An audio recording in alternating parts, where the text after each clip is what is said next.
All right, so I did post the videos from yesterday, day one, and the Linux review, in case you want to revisit any of that. I forgot to do the screen share for the first half hour of day one, so you might have to follow along on the PowerPoint independently, but I think I have it dialed in now. We should have the screen share and everything working. All right, so today we are going to finish up the BLAST lesson because we weren't quite able to work our way through that yesterday. I'm going to talk a little bit about the workflow for the rest of the class. We're going to take this RNA-seq data set and process it from beginning to end. And I'm going to talk a little bit about quality assessment, which is one of the things we're going to focus on today. Then we'll actually get on the computer and do some of those things. Take a little break, and then we'll talk about how to trim reads, trim adapters and low quality bases out of reads. And then we'll actually do that on the command line. And then for those of you who are still learning to navigate Linux and getting comfortable, Fong is going to do a little bit of file system practice. This is one of the things that people struggle with the most in most of my classes, if they're new to Linux, is figuring out how to cd to the right place, how to use relative file paths, and just kind of understand how to live in a directory structure when you can't see the folders like you can on a Windows or a Mac computer. You have to think about it all from the command line and think about it with slashes and text instead of a nice graphical user interface. So we'll have a little bit of practice for that for anybody who thinks they need it. For those of you who are comfortable with Linux, feel free to head out for that and not stick around. Okay. So to start back on the BLAST lab, we first need to log back in. And if you scroll all the way down to the bottom, I've put the login info. So I'm going to open a terminal. And to get this little guy out of the way. There. Okay, let me make this bigger.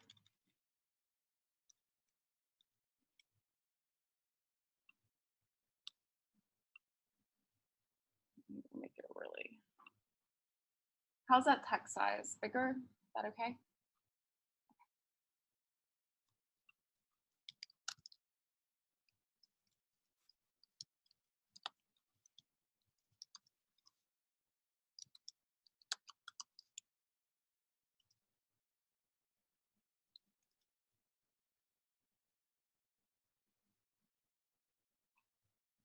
So I've just used this SSH command right here, which you will need to replace with your own user ID. So you can't just copy and paste that one. You can copy and paste the duo.acf.tennessee.edu part. And then that's going to take you through the whole second, the phone login with Duo, two-factor authentication.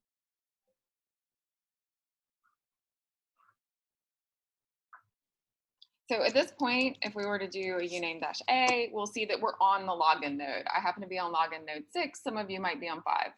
That's fine. But we can't do any computation here. We want to make sure that we get onto a different computer before we start running anything intensive like BLAST. I think the rule of thumb that I learned a few years ago is anything that's going to run for more than a minute or use more than one CPU, you should get off of the login node. And like Nick was saying yesterday, people get pretty irritated if you run things on the login node. So I feel like I'm constantly doing uname-a just to make sure I'm not on the login node. So I would encourage you to do the same. So we are going to do, I'm going to copy and paste this qsub command because it is quite long and really easy to accidentally have a typo. And that's going to take about a minute to pop us onto another server.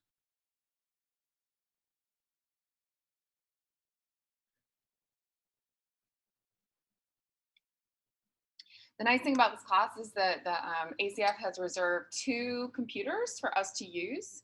And those computers, I think each computer has 18 or 24 CPUs. So when you log on, each of us has access pretty much to an independent CPU, maybe 2. And so they're big computers. They're not like a laptop where if we tried to run 18 jobs at the same time, like if everybody in the class ran a job at the same time on a laptop, everything would be very slow. And very much take forever, but these are much bigger servers. They have a lot of CPUs, they have a lot of RAM, so we can all be on them at the same time and actually get a lot of work done. This qsub command will probably not work after the class is done, may or may not work after the class is done, but we'll talk more about that on the last day, like how you can qsub once the class is over if you're still processing data.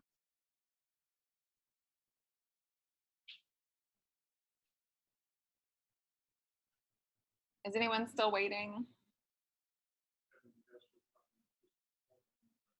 Okay.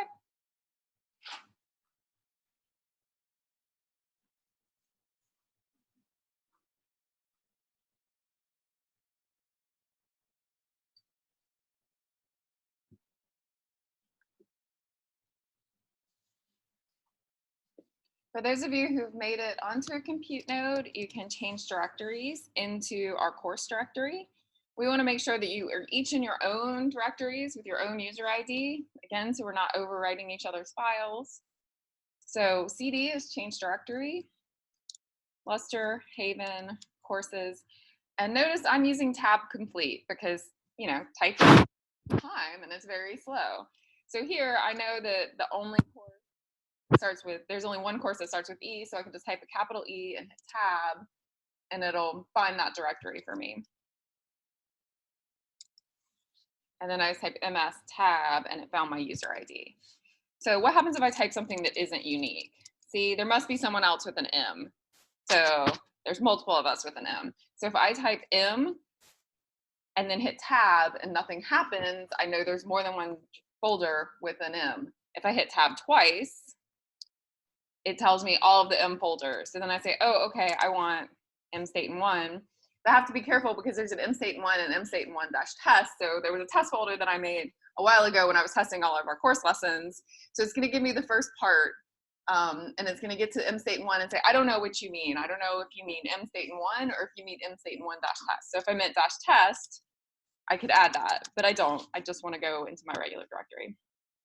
Does this tab complete make sense? Are you guys getting that to work for you? Okay, good.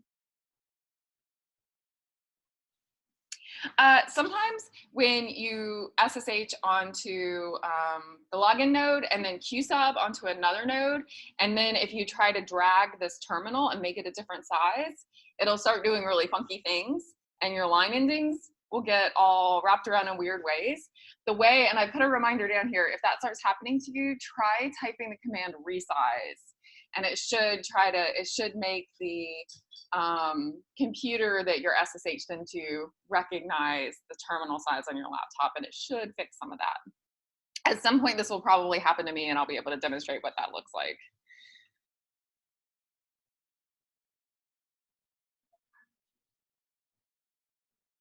Okay, so I'm going to go back up here and click on Blast Lab. And let's figure out, we ran most of this. Where did we end up? I think it was,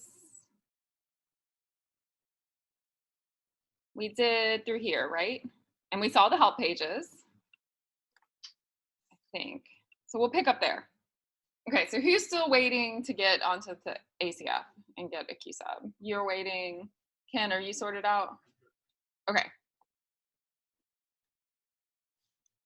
So if I do an ls, all of us should have a directory called blast example, and I'm going to cd into that directory.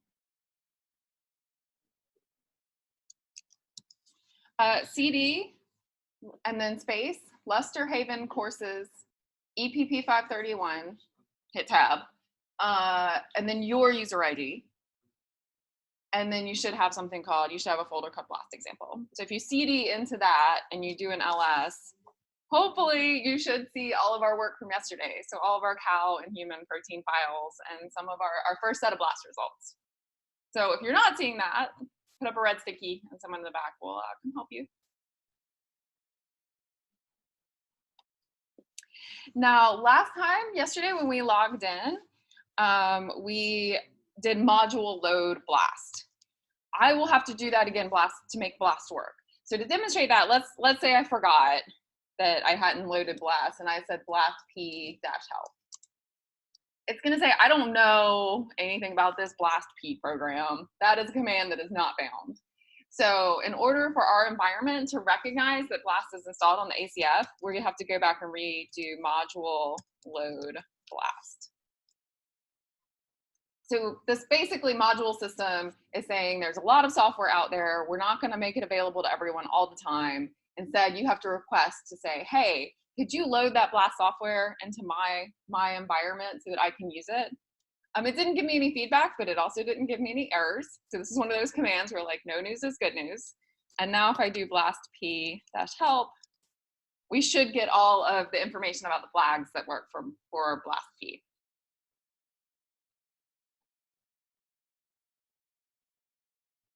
So one of the things we were looking at yesterday, when I ran a blast with just a query and a database and an output file, we got tons of hits. We got hits that were not that significant. They were not that exciting. I did not want to look at all 100 plus hits that we got.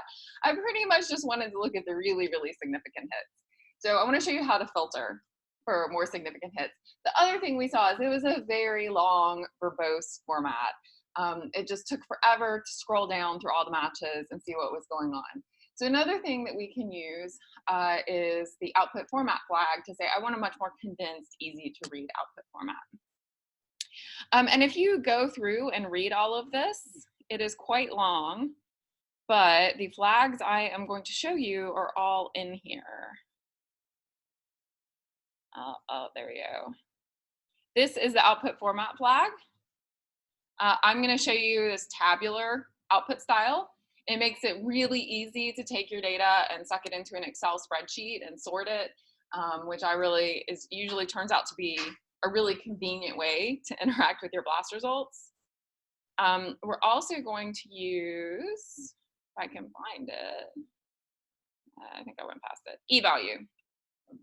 So this is the expectation value threshold for saving hits. So the e-value is a statistical measure of how likely this hit is to be biologically real. The default is 10, which means you can expect by chance to get 10 hits that are not biologically real. So this is a very, very high e-value. I want to use something that, I'm going to use an e-value of 0.1, which means I want my hits to be very, very likely to be real. Okay, so you guys can cut and paste this. I'm going to type it out and kind of talk through what I'm doing as I go. But I wanted to mention, you can see these little slashes at the end of each line. Basically, this is just a way for me to make the command look prettier on the screen so that you can kind of look at the command and break it out in your mind and think about it as a set of different individual pieces. If I actually typed blast p, enter, it would try to run blast p, but I don't want it to run blast p yet. I want it to wait until I give it the query, and then wait until I give it the DB, and then wait until I give it the dash out. The slash basically says ignore the new line. When I hit enter, don't run the command, hang on and wait. So if I do blast p slash, see how it's waiting for more input? It's like, okay, you're not done. I got it. I'm waiting on you. And now I can do dash query cal.small.faa. I'm going to hit the backslash again.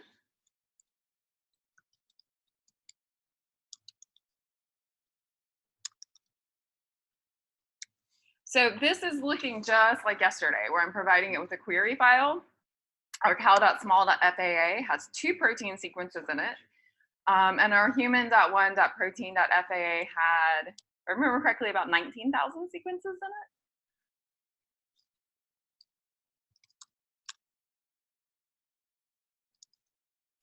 And this is, as I talked about yesterday, I prefer very long, verbose file names because I have no idea what I did. If I wait a few months and come back to my old work and I've named things really like, oh, blast results.tags, I'll be like, oh gosh, what did I run? And it can be very hard to figure out. If I put all of the information possible into the file name, much easier to figure out what's going on.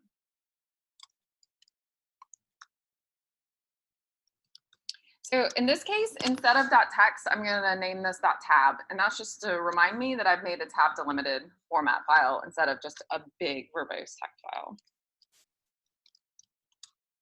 I'm going to add that E value so that we get a much more significant set of hits. And I'm going to specify the output format of 6, which is going to give us that tab delimited output.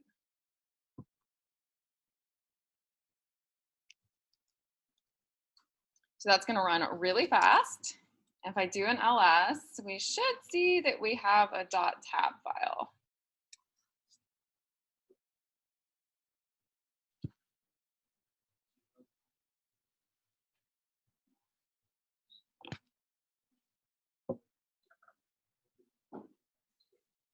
Again, hopefully copying and pasting this last P command, if you don't want to spend a lot of time typing, should be a little bit faster.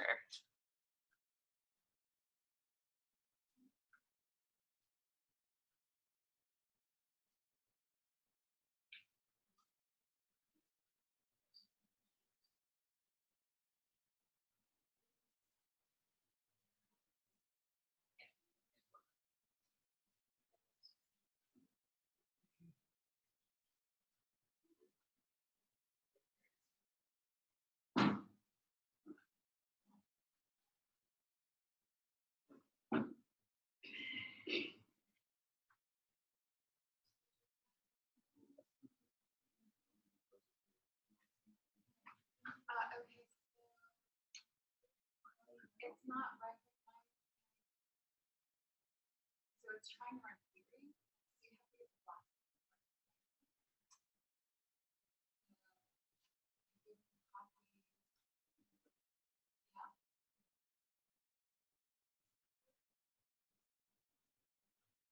It was waiting on us, and now you need to get this all. Yeah, that was something that other people yesterday too. Not really sure. Copy all of that. Yeah, because the end is greater than. So copy it.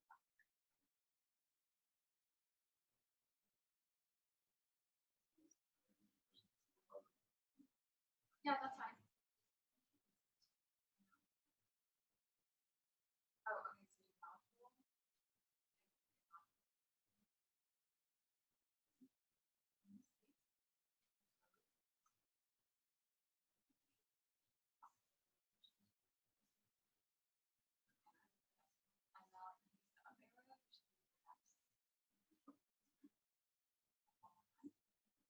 Okay, so that's basically you're just going to rerun the same thing you ran before. So try that again.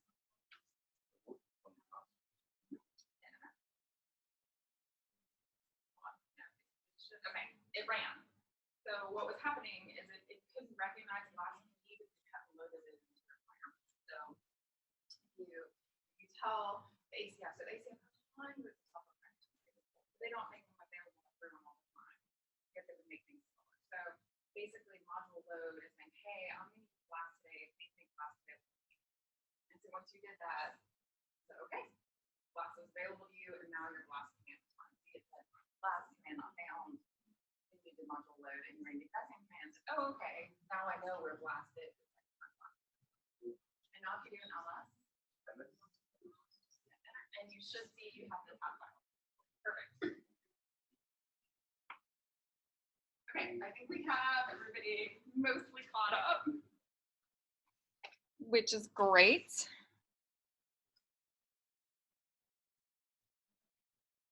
Okay, so this tab delimited format has a set of standard columns that are always used. You can alter this. You can read documentation to figure out how to add different columns or switch the order of the columns or whatever you want to do. But this is the default. And it gives you a lot of really useful information. It gives you the name of the query sequence, what sequence it hit. So for us, our query sequence should be a cow sequence. That's what we used as our query file. The database should be a human sequence from our human database file. And then it gives you a whole bunch of information about each alignment. The percent identity across the alignment. So is it 70% similar or is it 90% similar? Biologically, you might be interested in that. It gives you the alignment length. So maybe the proteins aren't similar across their entire length. Maybe there's just 100 base pair region in the middle that's quite similar. The number of mismatches, the number of gaps, and then the start and end of the alignment in the query and the database. That e-value, which is something we were filtering on, so we expect to see that e-value be 0.1 or better. In e-value terms, better is lower. And the bit score, which is just a blast score telling you, it's kind of the opposite of an e-value, where the score better is bigger. So if we do a head on our file, so I'm going to type cow_tab, and it's going to get me all the way in. It says, okay, there's a text file and a tab file. Which one do you care about? And I'm going to put tab because that's the one we want to look at right now. And it shows us our file. So I'll scroll back up to the very first line. So this is one of our cow sequences from NCBI. This is one of our human sequences.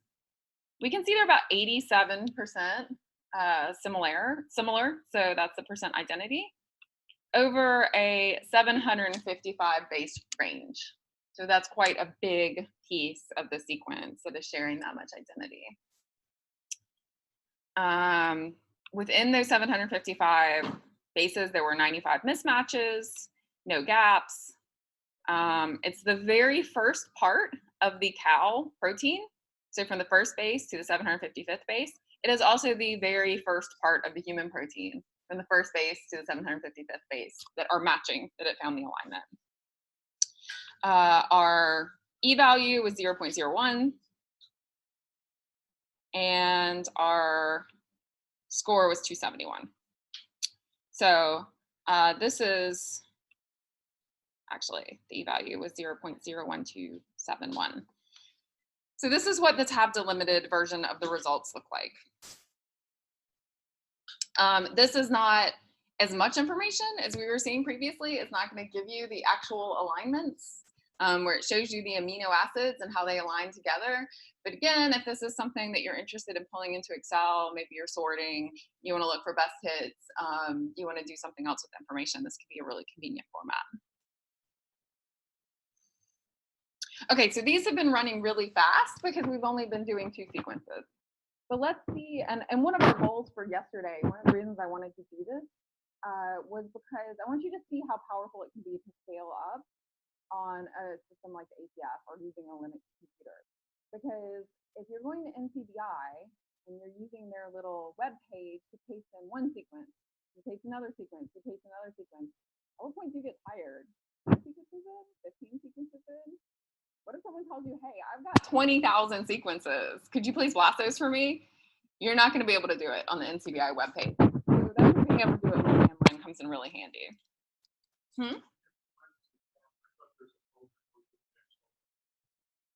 Yeah, that may be true. And I don't know what the limitations are on that. Yeah, or you're only going to be able to choose from the NCBI databases, which admittedly is a lot, but we may want to use a different database. My lab's often interested in taking like all the genes from populus tree and blasting them to all the genes from peach tree, or blasting them to all the proteins from Swiss prot. And this is just something that makes it easier for us to scale, and is really convenient. We can control the output format. We can just control it very easily on the command line. I did not know that NCBI had a batch upload. That's actually really good to know. Yeah. Okay, so we're still not going to do the entire file because it would take way too long. And by way too long in this class, I mean like 20 minutes, right? Like we just don't want to sit here for 20 minutes in the class and not do anything. But if you're doing your research and you're waiting on 20,000 sequences to run 20, 30 minutes, that's nothing. But for our purposes, we're just going to scale up to a slightly larger data set. So last time we got the first 16 lines of the file. This time we're going to get the first 500. So the head-in is saying, please take the first 500 lines of the cow.1.protein.faa file, take that output and put it into a new file called cow.medium.faa.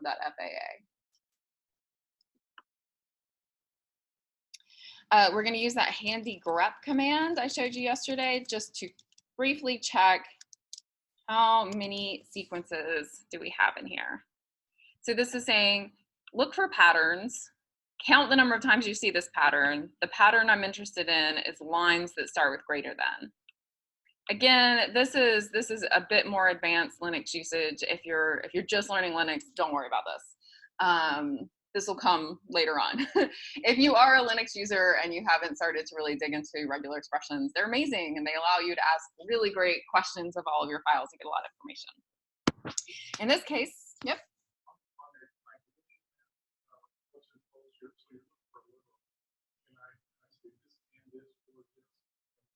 Regular expressions have their own syntax, and you can ask for multiple things, but the regular expression syntax is its own language. And this is not a literal, right? This is interpreted. The caret is interpreted as the beginning of the line. So if you were looking for a literal caret, you would actually have to escape it with a backslash.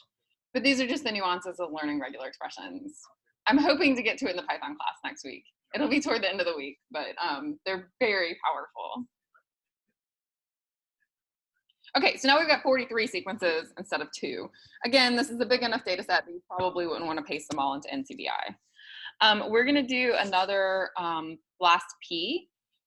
This time, we're going to add another flag to kind of limit those results even further.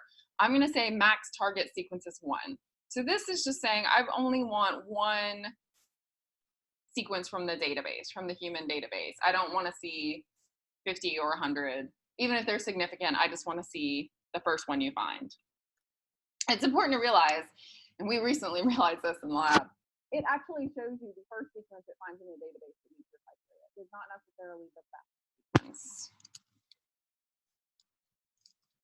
I'm going to type this all in one command line. You can definitely do that. I have it with the slashes so that it's a little bit easier to read. But you can also do it just like this.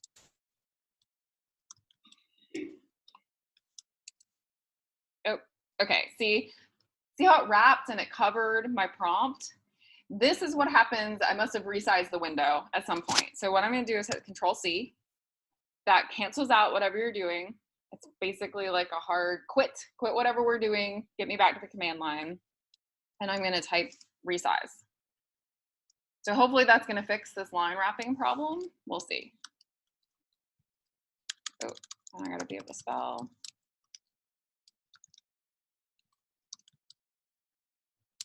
Yep, okay, so that fixed it, so that's good. And I'm gonna go back and make this medium instead of small.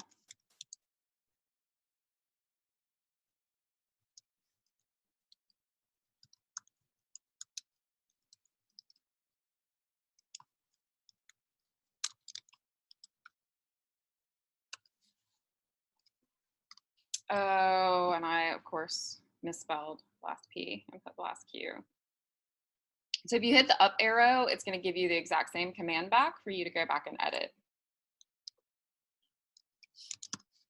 I'm going to fix that. And now it should run. Now, the previous ones were running, in a second or two. This one, we have 43 sequences instead of 2 sequences. So it's going to take a little bit longer to run.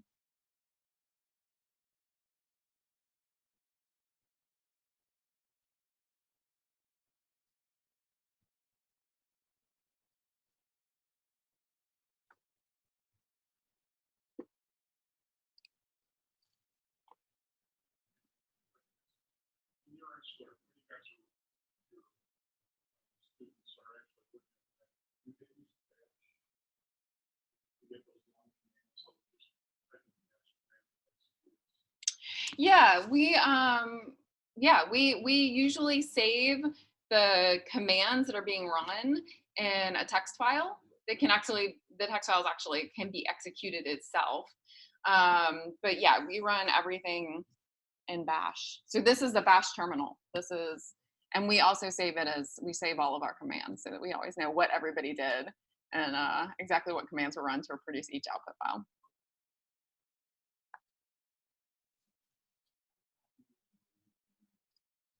Okay, so if this did not run for you, red sticky, and someone will come help you. But if it did run for you, you should now see cow versus human, medium blast results.tab. And we can do a head on that. and see that we do indeed have results for many different. Okay, and so this is worth talking about real quick. So even though I asked for max target sequences of 1, I have the same cow protein appearing on 3 lines, and on each line is matching the exact same human protein. So you may be wondering, like, what is going on here? This is because BLAST is finding different regions of similarity. These are called high scoring pairs. So if you do some digging into BLAST, you'll see what this means. But let me get back up here. So if we start with the first one, we've got 79% identity over 536 bases. We'll ignore the mismatch and the gap open. It's from 1 to 536 base pairs in the query, and from 5 to 539 base pairs in the database sequence. I found another region of homology. In this case, it's embedded within that region of homology that's adjusted a little bit further down in the sequence. And then it found another region of sequence similarity in the cow that matched to a different region of the human protein. So you could actually, if you got the full output, not the tab delimited, you could go in and see these alignments. But basically you're saying, when you ask for max target seq, it's going to give you all of the different regions of sequence similarity it can find between these 2 proteins. So there can actually be the same query sequence and the same target sequence appearing multiple times, because they have different parts of the proteins may have different alignments that score well enough to appear in your file. Does that make sense? Sort of. Okay. Again, yeah, if you're interested in digging more into that, BLAST tutorials go through this really well. You'll see HSPs, which are high scoring pairs, and they can really show you, visualize what's going on with that.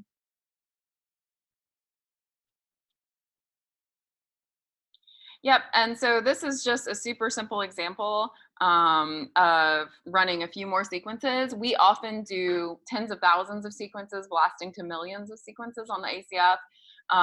So if that's something you need to do and you want to see the scripts that we use to break that up and run it in parallel, just let me know. Yep.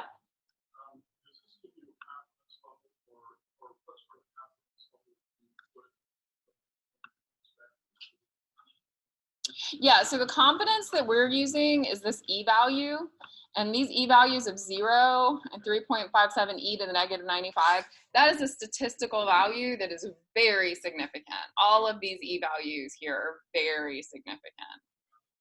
If we had an e-value of 5, that would make me not as confident that it's working, that that's a real hit.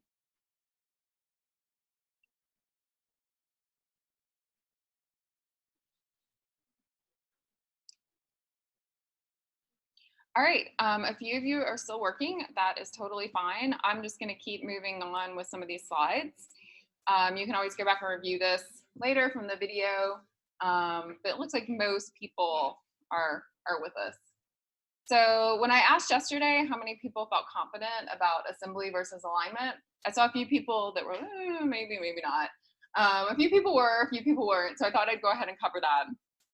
And I'll say the first thing we're going to do for our RNA-seq pipeline is to do quality assessment. So I'll also talk a little bit about why we do quality assessment and what types of quality assessment you can do on your reads.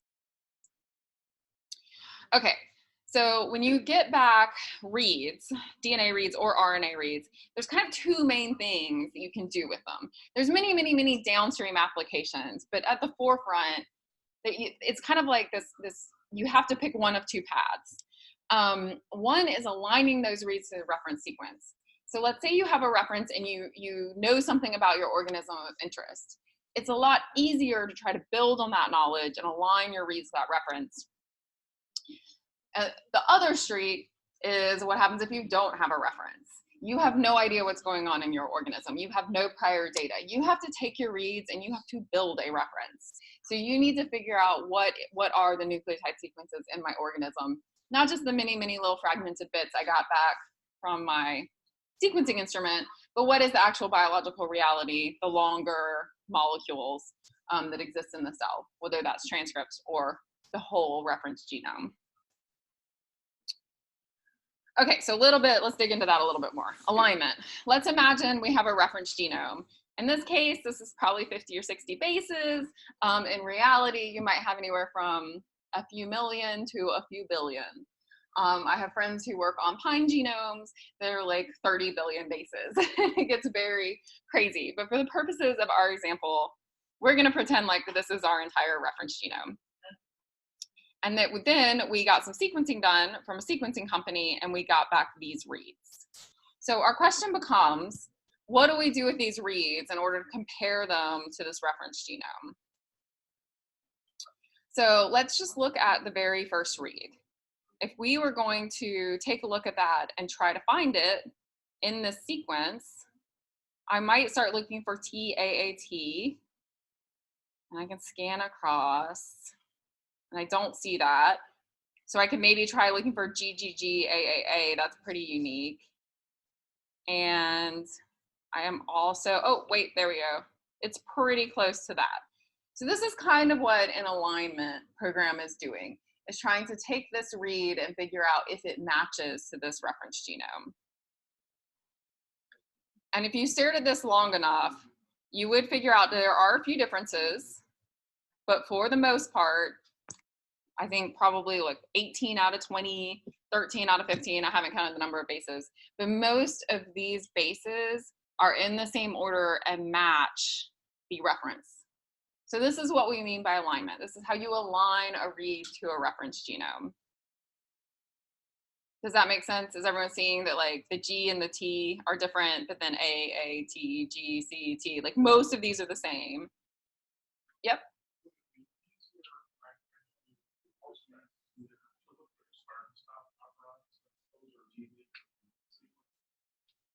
So eukaryotes don't have operons. So what, and this applies for DNA or RNA. Basically, we have it's a very character-driven problem. It's something you probably don't want to depend on the features of the genome, because your reads can start anywhere, right? It's a totally random fragmentation when you do sequencing. So, and you can have differences anywhere. Like in this case, this read has a difference at the very beginning. So it's very much just going through and looking, and I'll go through a little bit more tomorrow about how this works algorithmically. But in general, what you're doing is you're looking for a shared set of bases. And this is a short example. You're probably starting with reads that are 100 or 150 bases, or 75 bases, I think is what. How long are the reads we're using, Shelly? 50, 100? 50. So 50 bases is enough to see the pattern and see that it's legitimate.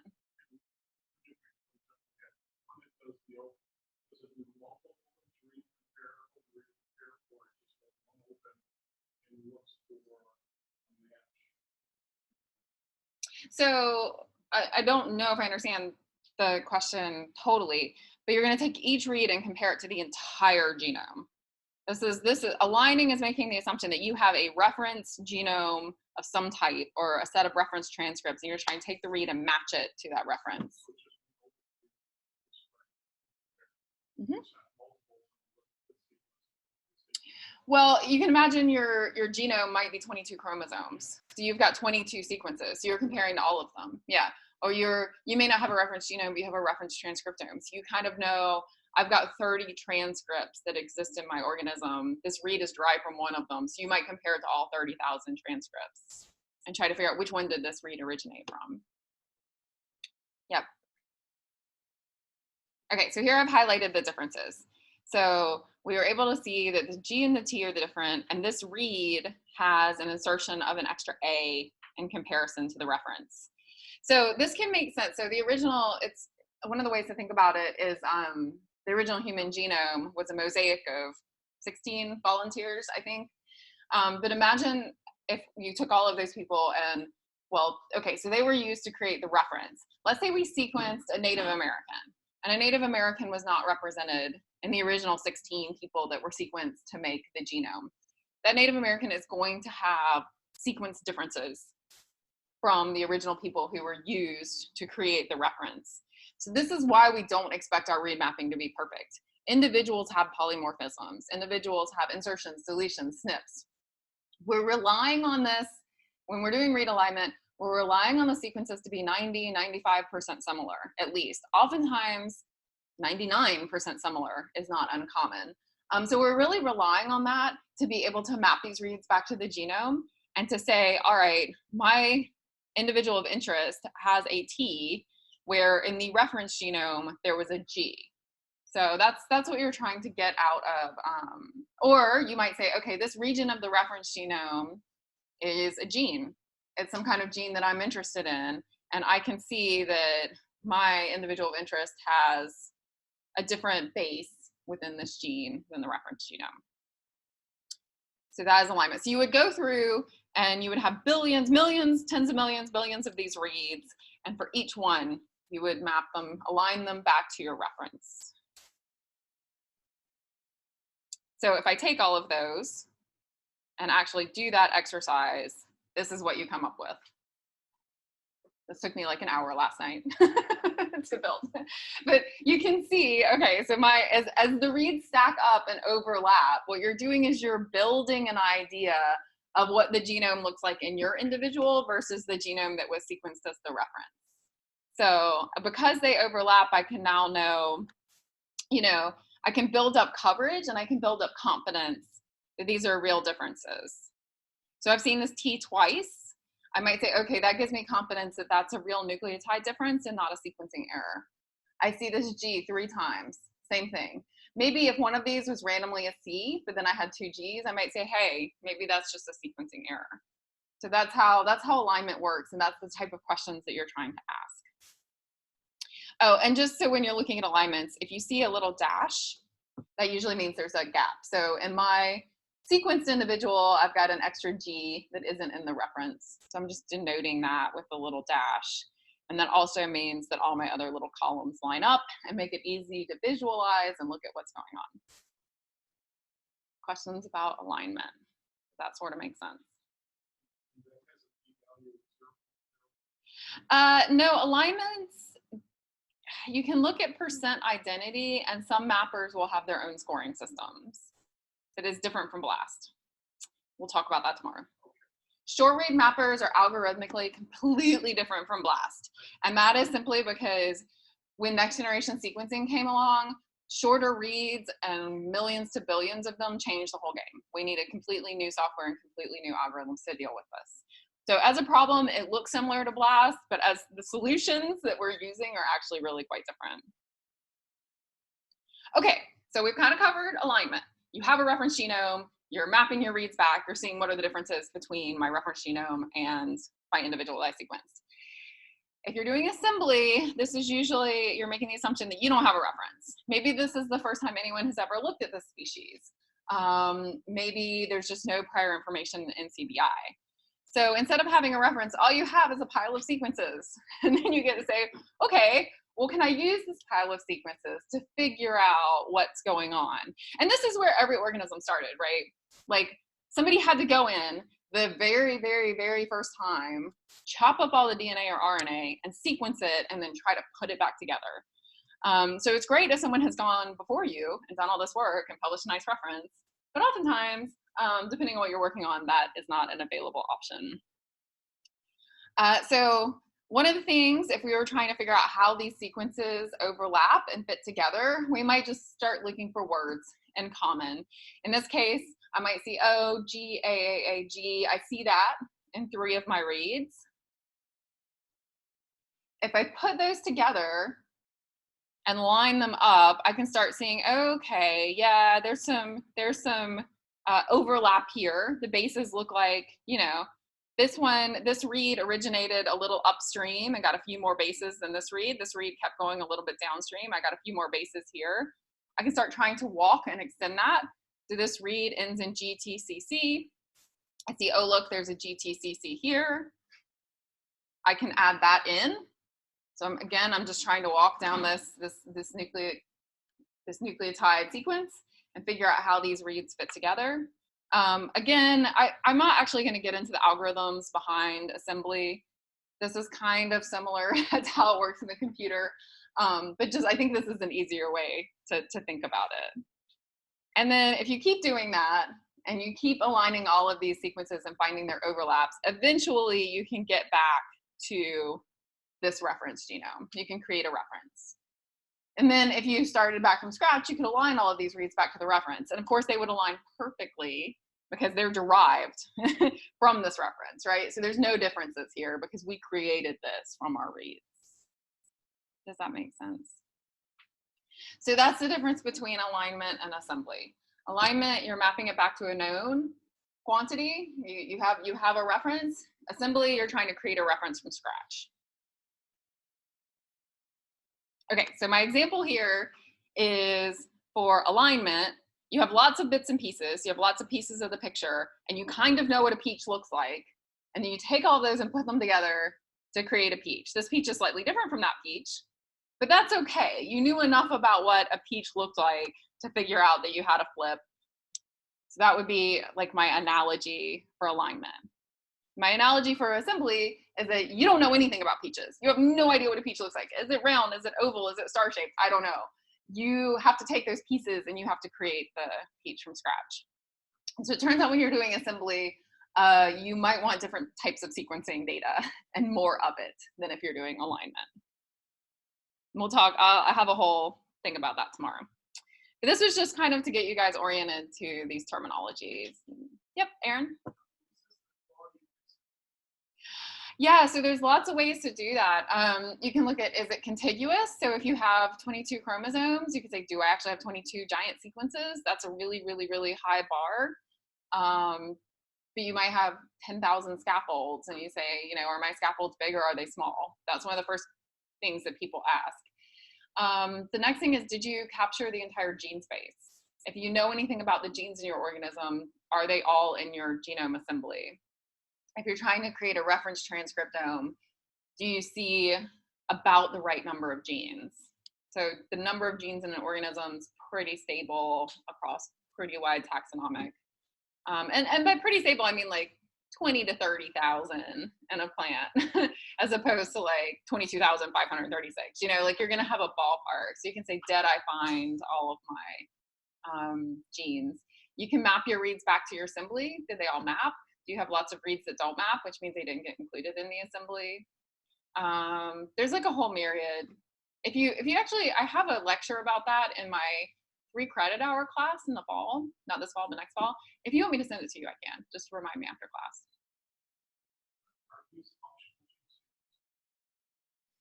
Well, so if you start with RNA and so if you start with RNA, you know it's transcribed, right? It wouldn't be RNA if it weren't transcribed from the DNA.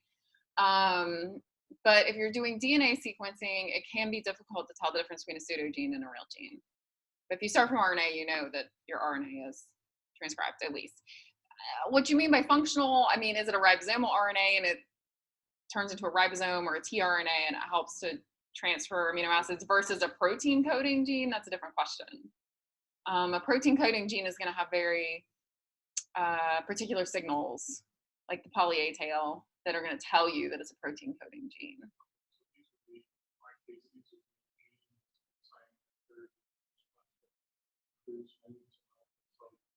Mm-hmm. Yeah. So it does. If you start sequencing from RNA, you're going to know it's transcribed, at least. Whether or not it's functioning in the system you think it's functioning in, that's downstream. You'd have to actually do a lot more lab work for that. Okay, so that brings us to, what are we going to do for the rest of this class? We're going to take these peach reads and we're going to follow this pipeline. First, we're going to look at the quality of the reads. And this is something that I encourage you to do when you get back sequencing data immediately. Because if you have a quality issue, there's really no point in doing the rest of this.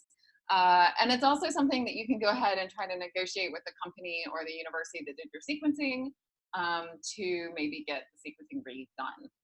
Or if you did the sequencing personally, if the quality comes off very bad, you might want to redo it and not bother. It also just gives you an idea of how successful you were. Next, you want to trim. The rest of this lecture is going to be all about trimming and why we do that. Or no, this lecture is quality assessment. We'll talk about trimming later today. Trimming, removing adapters, making sure those sequences represent nucleotides from your organism of interest and not things that were added in the lab. Also that those represent very high quality nucleotides that you're confident in. You can always redo the quality assessment after trimming. If you started out with some quality issues and you want to make sure that your trimming effectively tackled those issues, you would redo the quality assessment. We're not going to take the time to do that in this class. And sometimes if your reads start out really high quality, you don't have to bother. Next, we're going to map to a reference. Fortunately, we have a peach reference, a very nice peach reference, chromosome scale assembly. So we're going to be able to map back to that. We're going to do alignment. I use mapping and aligning synonymously. So when I say map, I mean align. When I say align, I mean map. Kind of use those to mean placing those reads into their most likely origin location in the genome. Next, we're going to visualize our alignments.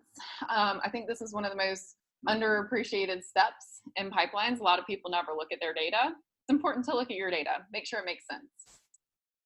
Next, we're going to count the number of reads per gene. It's going to be how we quantify the level of expression of each gene. We're going to do some R and do some statistical analysis to look at differential gene expression. So how are our genes differentially expressed between our two time points? And I'm not going to talk about this, but it's important to remember that when you publish, almost any publication in the world, almost any journal is going to require you to submit to a public repository. So don't forget, you are going to have to add your reads to NCBI. It's the short read or the sequence read archive. They want to collect a lot of metadata.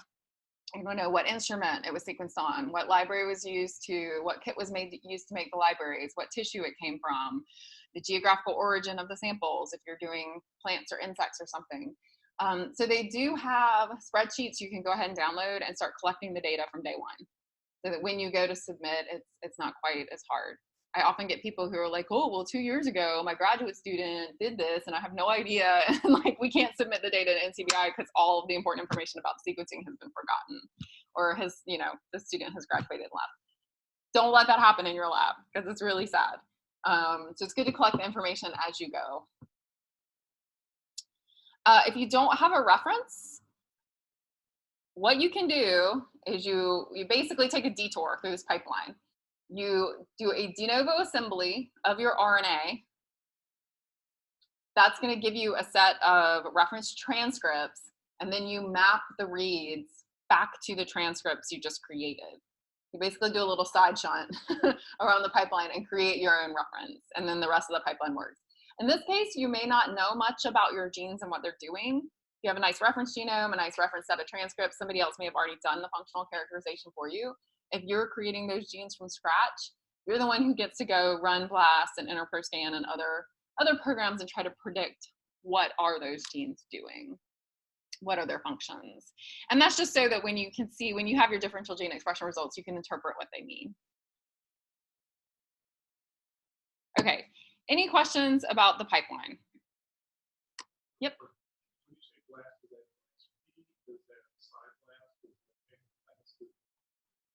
So yeah, so we have, when your transcripts are assembled, you're gonna have tens of thousands of them, and they're gonna be nucleotides.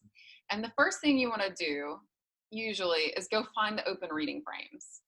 And it's a little bit of a different process in prokaryotes versus eukaryotes. Well, in microbes versus eukaryotes. So I'm much more familiar on the plant side, but there's something called transdecoder. You can go look for your open reading frames, and that's going to allow you to find the amino acids, or at least predict what you think the most likely amino acids are. At that point, you might want to do BLAST for both the nucleotide and the amino acid sequences. You can refine your open reading frame predictions based on your BLAST results. There's a whole software pipeline to do that. So the answer is probably both. You probably want to use nucleotide to protein database and predicted proteins to a protein database. InterProScan 5 is something that looks for protein domains. So it'll look for like signature of a DNA binding motif, or signature of, you know, any different type of DNA domain. So it's a little bit of a different way to do functional annotation.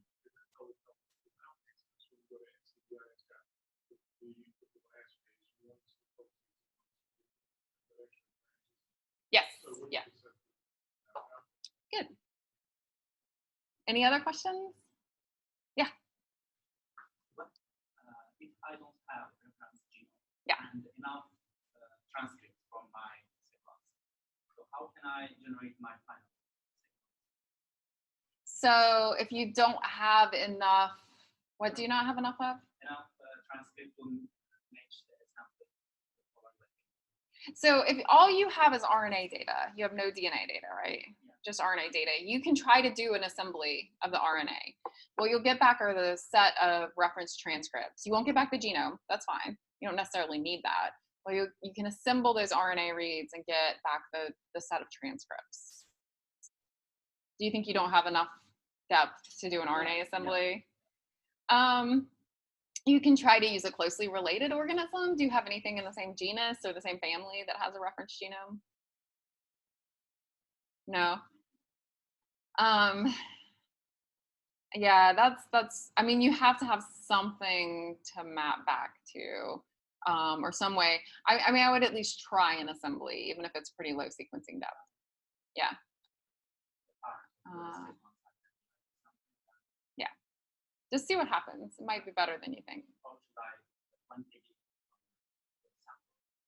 Yeah, if you can generate more coverage. So RNA, because there's different copy numbers of transcripts in a cell, your highly abundant transcripts are probably going to assemble fine because you're going to have lots of copies of them.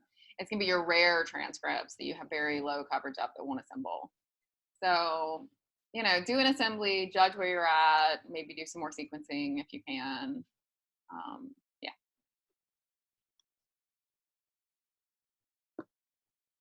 Anyone else? Okay, quality assessment. I want to talk a little bit about that very first step right here. Okay, so as a researcher, what do you care about? You care about yield. Did you get the number of reads you expected, or did you get the number of reads you paid for? Is usually the real question. So that's one thing you care about.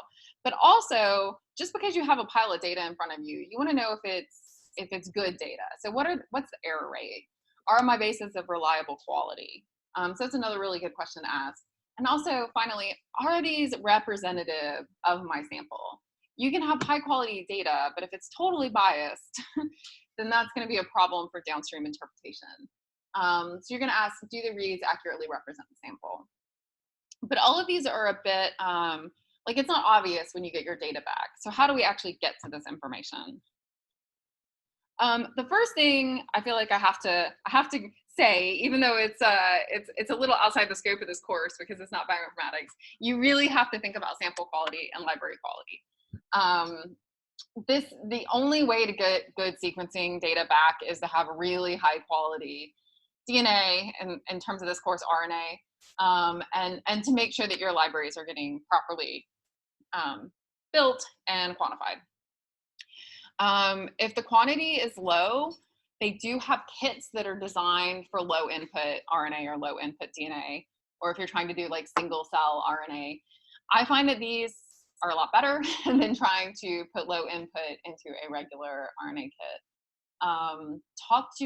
If you're not making the library, talk to the person who is. They're probably going to have a lot of experience and recommendations. You're going to want to do a lot of lab checks to make sure your DNA or RNA are really high quality. Again, if you're working with a company or a university who's doing the sequencing for you, they're probably going to have cutoffs for what they consider high quality. For example, if your RNA integrity number is below 7 or below whatever their cutoff is, they may be willing to do the sequencing, but they will not guarantee the results. So you may or may not get back usable data.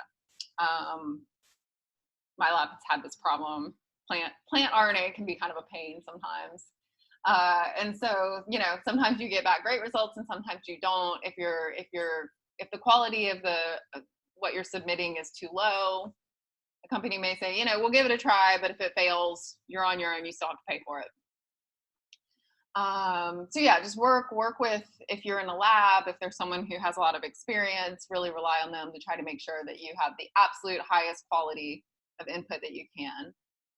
Library quality, there's a great Illumina page about how to be checking your library quality depending on the kit you're using. A bioanalyzer is pretty frequent. You might also, if you're doing RNA, you're going to probably end up doing qPCR on your library before you ever sequence it to make sure it's good.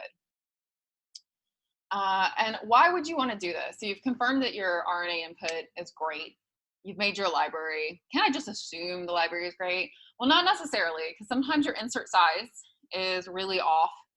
You want to make sure that you had a very tight insert size selection. We talked about that a little bit yesterday. That the same size fragments were used to build the library. And you can also have a lot of primers that are just sticking together and causing problems. And you really want to make sure that you don't have that, because that can really reduce the amount of useful data you get back. There's also tons of instrument metrics. So when you get your sequence data back, you should be able to find and look at these and hopefully know what they mean. I don't know how many of you actually took the time to watch the Illumina sequencing videos that I posted in the slides yesterday. So they'll give you a much better understanding of how the machine works and why this is important.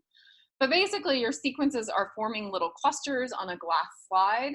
And the way the sequencing is happening is a really high-speed camera, high-resolution camera, is taking pictures of bases being incorporated.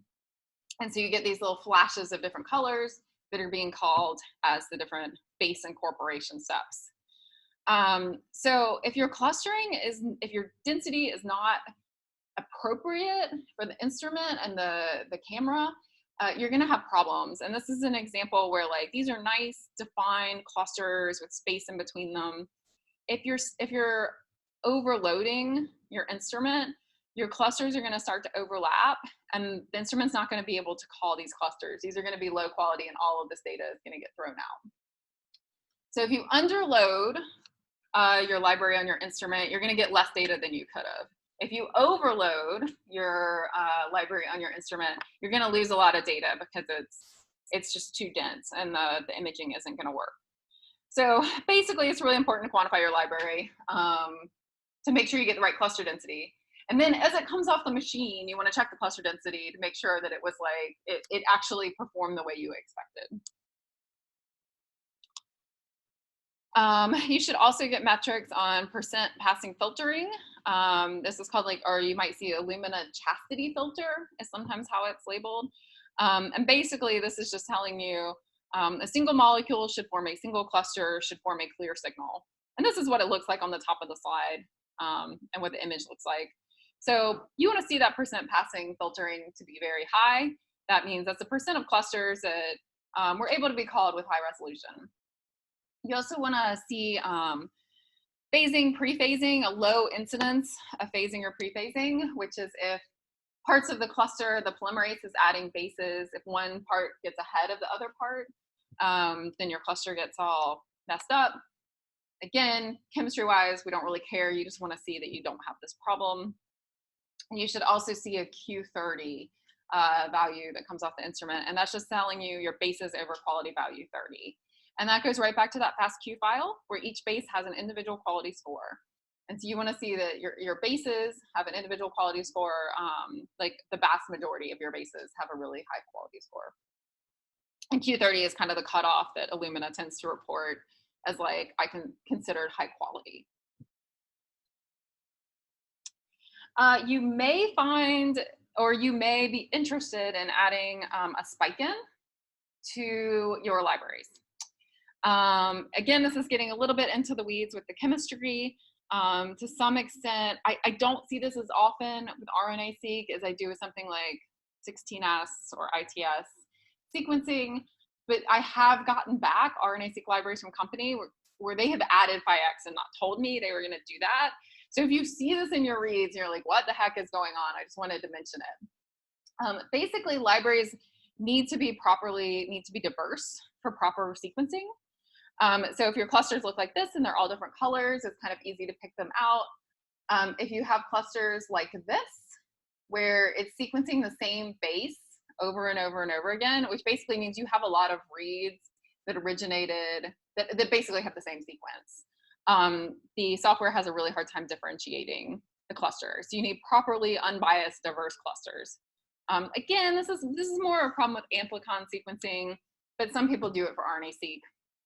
Basically, you can fix this. You can fix this if you have this problem in your library by spiking in a known quantity of DNA from this phage. It's a 5X. They produce vast quantities of it, and you can just spike it into your library. It can eat up 10 to 20% of your sequencing lane or more, but it does add diversity so that you don't get this particular problem. Again, it shouldn't be in there if the company doesn't tell you it's going to be in there, but I've seen it before. So you've looked at your instrument metrics, you've prepared really nice libraries, and you got all your data back. Next, you want to actually assess the data directly. There are two software options. Well, there's probably more software options, but these are the two I see most commonly. Illumina has this online platform called BaseSpace. And BaseSpace allows you to look at your data and download your data from a sequencing facility. It also comes with a sequence analysis viewer. This is probably what your sequencing facility uses to look at sequence quality. I'm not super familiar with this. It's certainly something you can use that's going to have similar metrics. What we use in my lab is FastQC. It's a program that's been around for quite a while, but it's really, I think, pretty nifty. Gives a lot of interesting metrics. It's free. It runs on Linux. So that's what we're going to use in demo in this class. The first thing it's going to give you is output. So it's kind of a weird program. It gives you HTML output, which is kind of bizarre because you can't actually, through a terminal, you don't really want to look at HTML. So you have to just copy it back to your laptop and open it up in a web browser. But on the plus side, it does give you really nice visual output. But it's, I think, the only program we'll use during this whole class that gives you HTML output. So the first thing at the top of your little output web page, it gives you basic statistics. And what you're probably most interested in is the number of sequences and the number of sequences flagged as poor quality. Hopefully, not very many. From there, it gives you a per base sequence quality. So this is basically aggregate statistics from your FASTQ file. And when you're looking at this, on the y-axis, these are your quality scores. So a quality score of 0 would be where we have no confidence that this base was called correctly. It could be anything. Moving up to a 20, where we're moderately confident this base has been called correctly. Up to around the 30, we're extremely confident that this base has been called correctly. And this chart kind of has the color red, orange, green to give you a visual representation of that. Across the x-axis are your reads from the first base to the second base, to the last base. So in this case, in this example, it's 40 base pair reads. So all of your reads coming off the Illumina instrument were all 40 base pairs long. So if you take all of the very first bases from every read and find the distribution of quality values, you say pretty much like all of our reads are between 35 and 38. As you come down toward the end of the sequence, the 40th base, most of them are between 36 and 38, but you've got this tail kind of creeping down into 32. However, the distribution is all completely in the green. So from beginning to end of all of your reads, you're very confident. And this is an example of a good sequencing run. Yeah, this is just a box plot. It's just, when people look at this, they don't necessarily think like, this is every single first base from my entire sequencing run. This is every single second base. So it's looking at the quality over the course of the read in aggregate across all of your reads. Is the beginning of my read always good? Is the end of my read always good? And the reason why you look at it this way is because Illumina sequencing degrades over time. It starts out very high fidelity. It adds that first base. It's like, yes, I got this. It adds a few more and it's good. And then as you keep going, polymerases fall off, the signal gets weaker, bad things happen. And so by the time you get to the end of the read, you'll often see something like this, where your read quality is tanked. So you just have a lot of reads. You're looking at, right at the end of your reads, a lot of these bases, you have very low quality. You have very low confidence that they've been called correctly. This is a pretty extreme example. This is the example on the FastQC webpage. But it's a good one to look at because you do sometimes see this sort of thing. So on their webpage, they have an example of a good report, a bad report, an adapter dimer report. So this is just basically what kind of metrics you would see if you had an adapter dimer problem, and a small RNA with read-through report. And read-through, you can actually get this if your insert sizes for any type of library are not consistent. And this is an example where the sequencing starts out and it just keeps on going and runs into adapter 2. And so you're actually getting pieces of the adapter that are getting sequenced in your sequencing run. And this is just the first of like 10 metrics. I showed you the first one as an example because it's one of the easiest to look at. But there's a whole bunch more, and we'll see the rest as we get into the practical part of the lesson.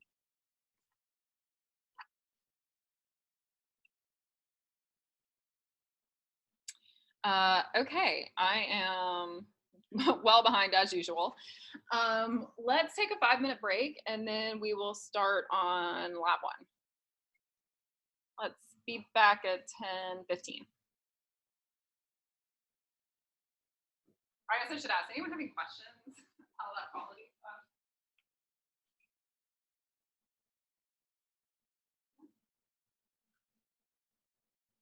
All right.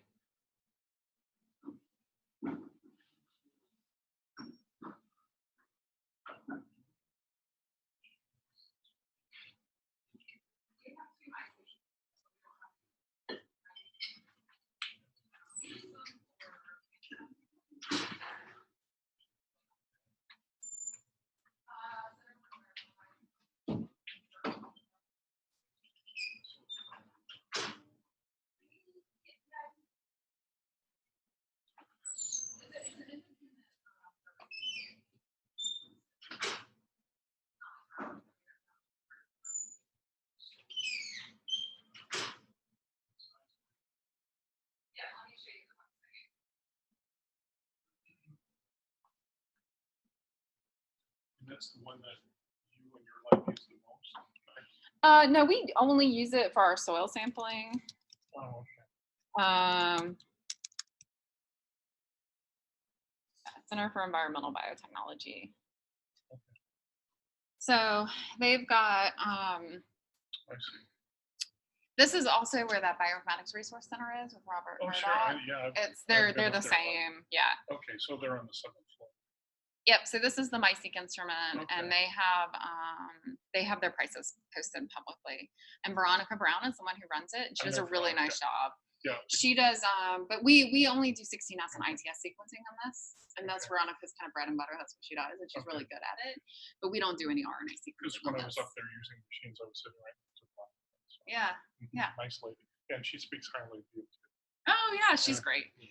She's lovely to work with. Mhm. But yeah, for RNA, often we're just ordering sequences in just huge bulk orders, and it's a lot cheaper to go with bigger instruments. Based on the price structure. It's getting better. It's getting better. Yeah. I mean, yeah. I often have experimental designs where I'm like, I need 152 samples, and then 152 samples. So I'll talk a lot more about experimental design tomorrow. But it definitely it's hard to get amount of I'd like to be thinking about it, and I could really get things done. Well, if you had your own machine. Yeah, even then the kits and the reagents. Yeah. The company prices are not bad. They're really not bad. And then you also have to pay some money.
All right, let's get started.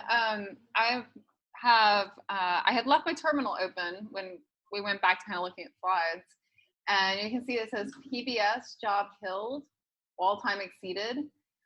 So I ran out of my 1 hour. For the debug queue, they're giving us 1 hour time limits. So at the end of an hour, it just killed my job.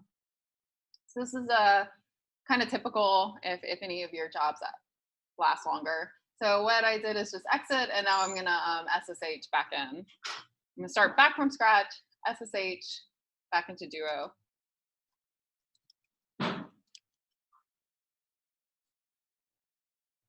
And let me open, so go to the bottom again, get those instructions in the Q sub.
We are going to get out of blast examples and just go to your user ID folder. So if you're in blast examples and you want to back up one, CD, what do? You just want to back up one folder into the parent folder. Dot, yeah, CD space dot, dot. That'll back you up one. Okay, so if you're not starting from the blast examples folder, CD into your user folder.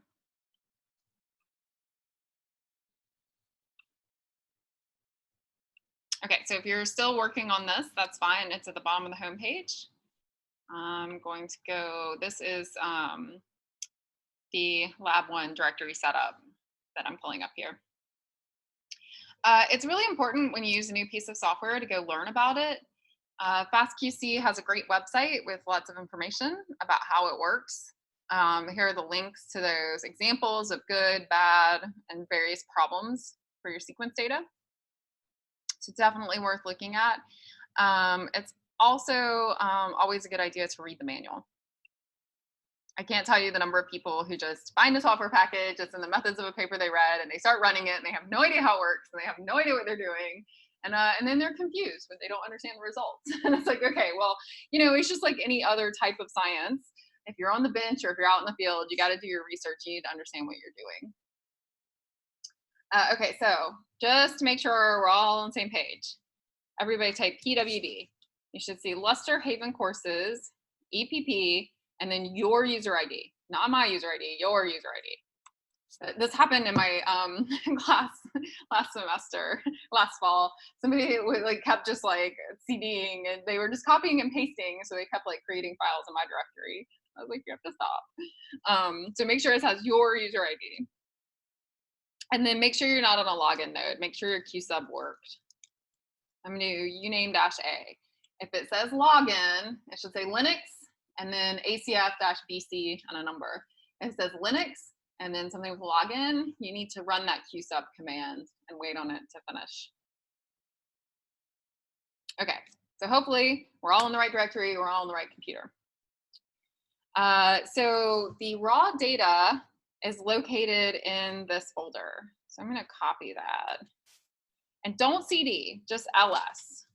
So you can use ls not just for your own directories, but for other directories if you have permissions to them. So I'm asking, hey, what's in Luster Haven Courses EPP raw reads? Well, turns out there's a bunch of read files.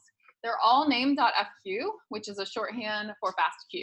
So they are a format that we have seen before. So our samples are 8, 9, and 10.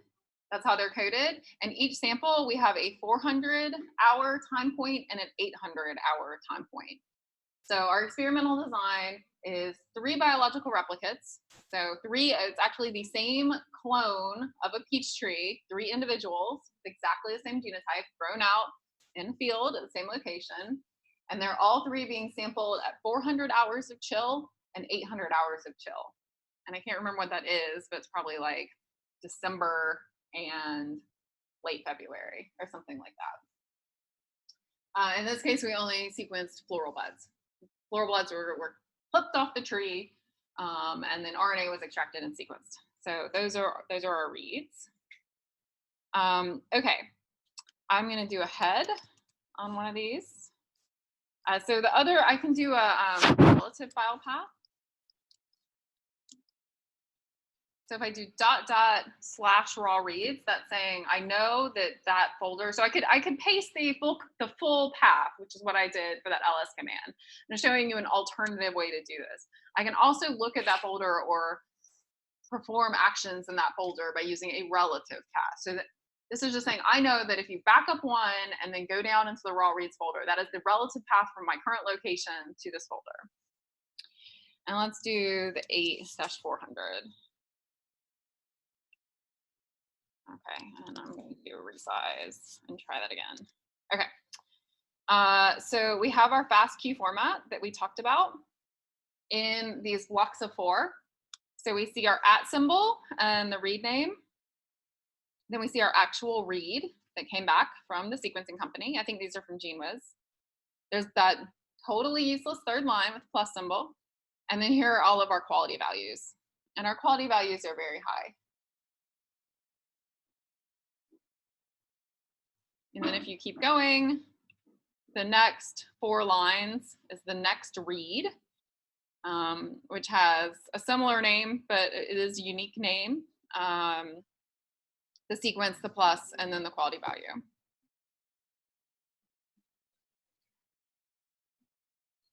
So while people are catching up, if you are not having a problem with this, I want you to turn to your neighbor, find a buddy, and talk about how would you figure out the total number of reads? Like pretend like it's a quiz question. I want to know the total number of reads in this file. As a hint, there's a Linux utility to count the number of characters, words, and lines in a file. You can Google it, you can find it. How would you use that to find the number of sequences in a FASTQ file? So think about that, and then I'll call on a few people around the room and see what you guys think.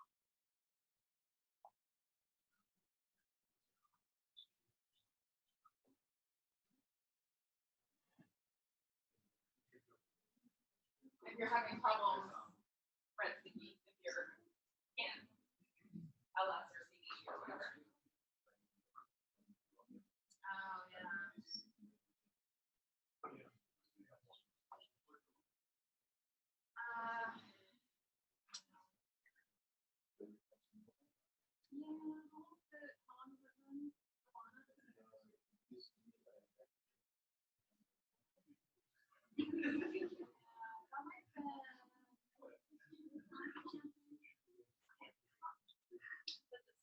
Yeah, that was probably the one you logged into earlier, getting aborted through time. This one should eventually work.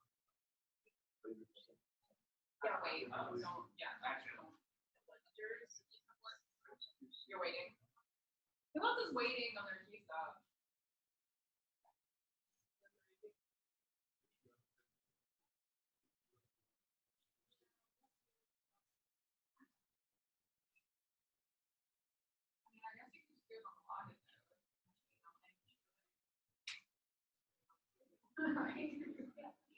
it'll be like, yeah.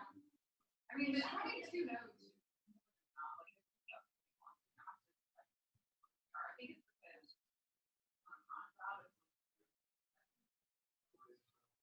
there should never take.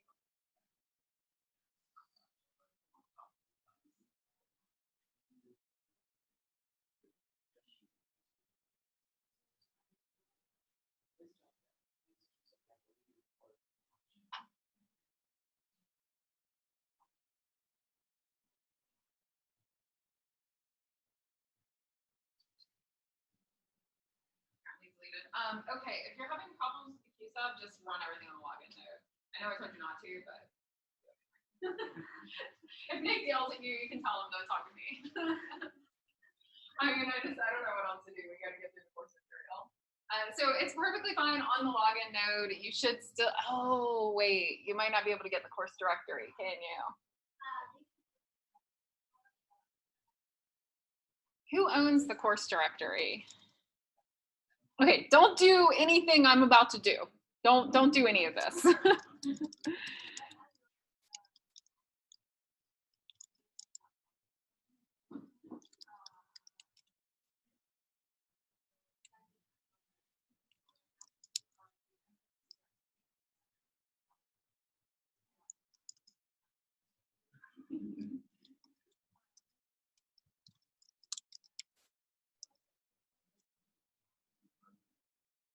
Okay, anyone who's on a login node, try to start seeding to the course directory and see what happens. You should be able to CD into it, and then you should be able to get into your own directory. And then the raw reads, you should be able to read those. And the genome, you should be able to read those. Okay, I think that'll work.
You will be able to start from where you are. You don't need to do anything else.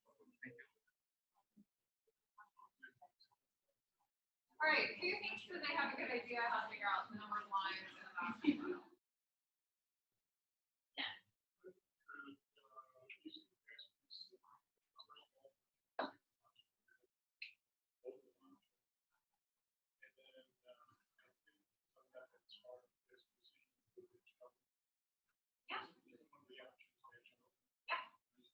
Perfect. So that's exactly what we're actually going to do in the next 5 to 10 minutes.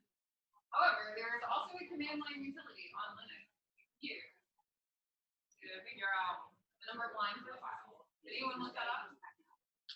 I know Brian's got it. Brian is warned about Linux. Yeah. WC, did you look up the flag? Oh, okay. So that's great. So you have KDS has figured out if you do WC-L, you get the number of lines in the file. How would you take that number and get back to the number of reads in the file? Divide by 4. You know that every single individual read has a block of 4 lines. So you can take, this might take a little while, but do it. So everybody should be in their home directory. I'm just going to get into my home directory. So hopefully, if you do an LS, all you're seeing right now is blast example. And if you do a PWD, you should see your username within it. Now I'm going to do WC, which is, it stands for word count, but if we add a -L flag, it actually turns it into line count. // raw reads. So that just means the directory, go up a directory and descend down into raw reads, 8-400. And it's going to tell me that there are, these are reasonably big files. They're not as big as ones that you could have, but 13,816,004 lines. So that's not the number of reads, it's the number of lines. We know that there are 4 lines for every read. So then you could just use a calculator. 138,16004 divided by 4. So about 3 million reads, if I type that correctly.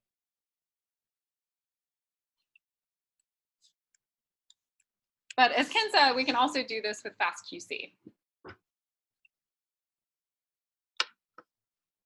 So first I want to see if it's available. I'll just type module avail FastQC. And it tells me that it is, and this is great because it tells me the version that was last installed, which is 11.5. I'm not sure this is actually the most recent version. If you need them to update a module and install the most recent version of a software package, you can just email the Nix help desk. They're usually pretty helpful in that. You can also try to install it on your own. Some of these are quite easy to install. Some of them are almost impossible to install. So sometimes you have to try before you know. But it's always good to check and make sure. You know, for the purposes of this class, not a big deal. But if this is your real research, make sure you're using the most up-to-date software. Make sure you've got, you know, it's probably had bug fixes. It might be faster. It might be more efficient. Just, you know, try to remember to check and make sure that that's the actual most recent version of the software, because the ACF is not going to update it automatically. They're not going to do it until someone asks them to, right? They're maintaining hundreds of software packages. They just can't keep up with them all. So it takes one of us emailing and say, hey, Nick, you know, you're about a year behind on FastQC. Could we get an update? And they're happy to do it. They're just not going to do it until you ask. Okay, so if we run FastQC with no parameters, oh, I forgot to do something. What did I forget to do? Yes, I forgot to module what? Load, yes. So just because it's available doesn't mean it's loaded. So now that I've loaded it, if I type FastQC, I get an exception. This is not totally uncommon if you just run something with no parameters. Usually to get help, you have to actually add the help flag.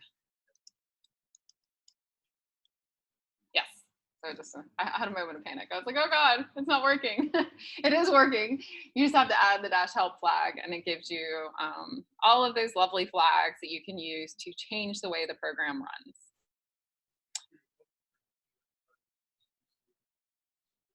Yes, but if I type in FastQC like that, it just gives me an exception because it's expecting information about what to do.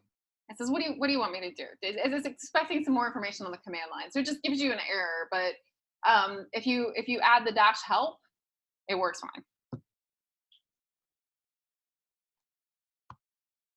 Okay, so here's the command that we are going to run. FastQC -o dot. So what does the dot mean in Linux if I put dot? If it's a location. This folder. So what I'm saying here is normally, like, let's say the reads were in this folder and I said FastQC read name. That would be fine. I would put the output in that folder. But because the reads are not in this folder, the reads are in a different folder. Basically what I want to say is the reads are in a different folder. However, I want you to put the output in this folder. So that's what the dot is doing. You can type the full path, which is the example I have here, or you can type the relative path.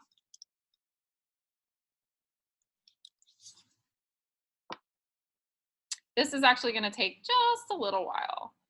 So it does give you the percent completion, which is kind of convenient.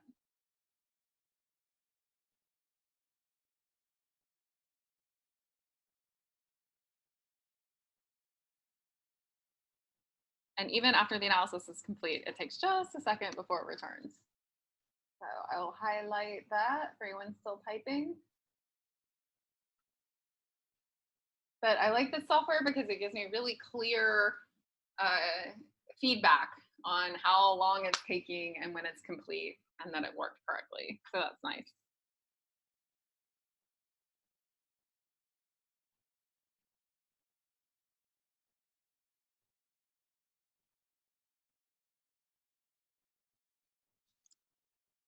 Okay, and now if I do an ls, I see some new files. I have a .html file, which, as I said, FastQC, a little weird, produces HTML output. And I also have a zip file, which has a bunch more information that we're not actually going to worry about today. It's essentially the same information that's in the HTML file, just zipped up. Okay, so for those of you who came to the Linux review session yesterday, we talked about secure copy. For those of you who don't, I'm going to quickly go through how secure copy works. So there's actually, okay, so to back up. To look at this HTML file, we're going to move it back to our laptops. The HTML file is currently living on the server out at Oak Ridge. We can't look at it there because our terminal doesn't have a web browser. So what we're going to do is we're going to transfer that file back to our laptops and open it in Chrome, Safari, whatever you've got for a web browser. There are many ways to transfer files. Nick demonstrated Globus. He said he thought Globus would be the easiest. I think Globus is super confusing and hard to install. However, if you like Globus, and there are people who like Globus, you can try to set it up. Matt has set it up before, but I think it's been a while since he's done it, but we could probably struggle our way through that. The other thing you can do is something called FileZilla. And there's instructions on the ACF website for FileZilla. Again, it's a little bit more graphical, drag and drop, a little easier. I'm a command line person. I think it's faster and easier to just type the command on the command line. So that's what we're going to try. If it doesn't work for you and you think it's too complicated, we can try something else. But let's give secure copy a go first. So I did make a few slides just to try to make it a little bit clearer what we're going to do. SCP is the command, which stands for secure copy, and it's basically just like it's a similar protocol to SSH. But it's only copying files instead of giving you a terminal. The SS basically means it's secure. So our previous copy command that everybody is hopefully familiar with is always CP, location of what we want, next location of where it should go. So it's always CP, the from location, and the to location. So in my head, I always think copy from to, and that's the setup. Secure copy is exactly the same way. It's a little bit longer, it's a little bit harder to specify, but it's the command, the from location, the to location. That's the order. At the ACF, they have a different server set aside specifically for fast data transfer, not FASTA, just fast data transfer, that's a typo. And I think you can use duo.acf.tennessee.edu, but I've always used Data Mover 1 because Nick told me to use it one time. So here's the command. It looks long and nasty, but it's not that bad. You type SCP. Okay, so let's pretend for a moment that we're copying a local file up to the ACF. So you've got your sequence data on your laptop and you want to move it to the ACF. You would type SCP, your local file name. So if it's in your current directory, you could just type file.txt or whatever the name of the file is. And then you have to specify where you want it to go. And that includes putting your username, an @ symbol, the name of the computer, a colon, and the location on the computer where you want it to go. So this is kind of like an address. You have like a street address and then a city and then a state where it's getting kind of, it gets you to a very specific location. In this case, we need to tell it the username, the computer, and the location on that computer. And the key parts are the @ between the username and the computer, and the colon between the computer and the path. So that's from a local directory up.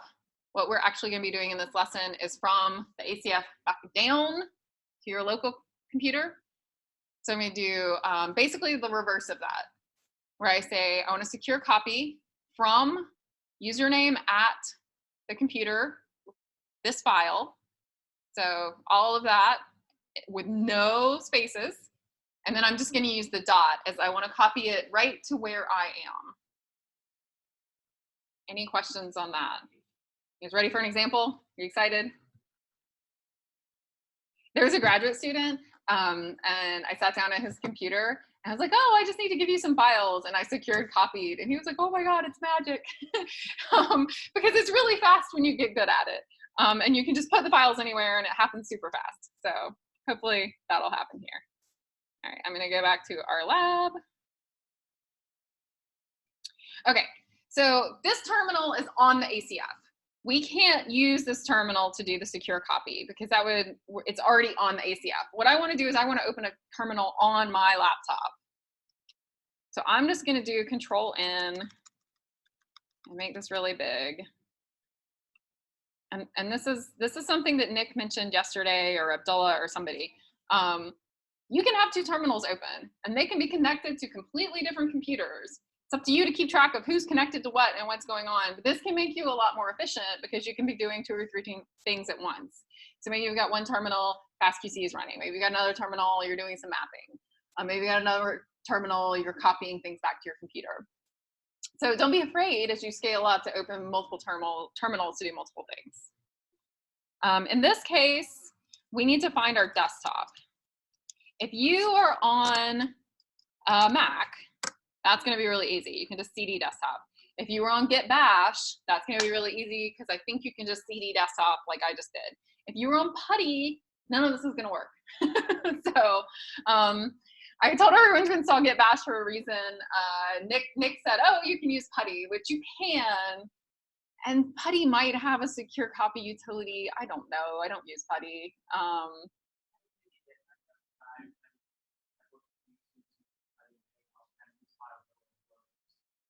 Who's on Putty? Okay, Aaron. Okay, and well, you can probably get a different terminal, right? You don't have anything else installed on your laptop, Charles? No. Yeah. Does Putty have secure copy? So how do you secure copy? Could you help Aaron in the back?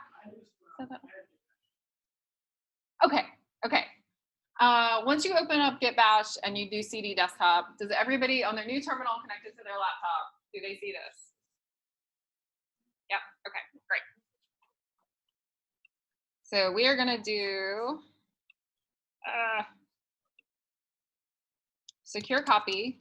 I'm gonna type my username, you're gonna type your username, datamover1.nix.utk.edu.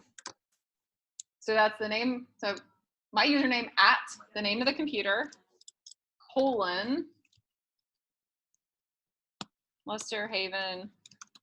Of course, none of our tab complete is going to work here because we're not logged into the file system. So you have to just type it out. Feel free to copy. It's pretty tough to get this exactly right. Okay, but here is the place where you can't copy. So my username again. So you can copy from data mover to SU, but then you need to put in your username again.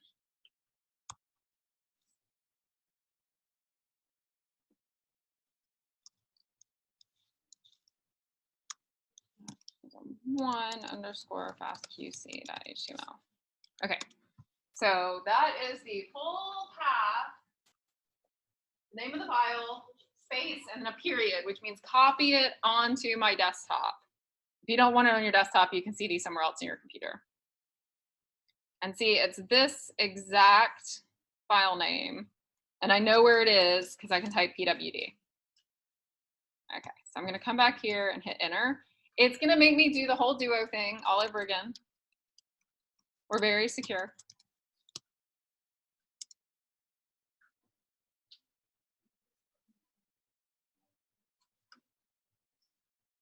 And this is just telling me that that file got 100% copied with 315 KB, and it took less than a second. So I will scroll back up and highlight that secure copy command for those of you still working on it. It's also in the lesson.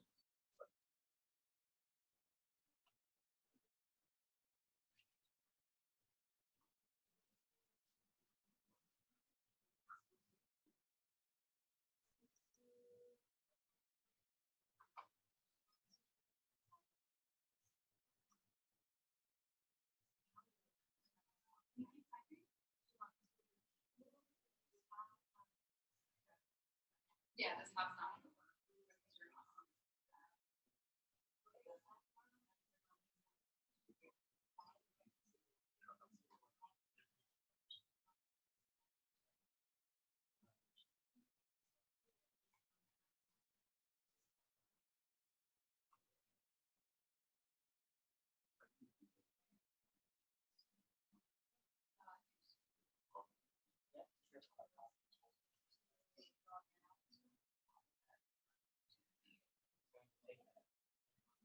Yes, yes.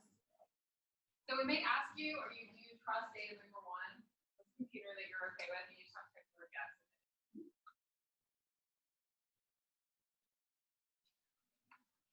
Well, we'll see the word. If the copy command is going to ask you to go through that, you just doesn't actually copy.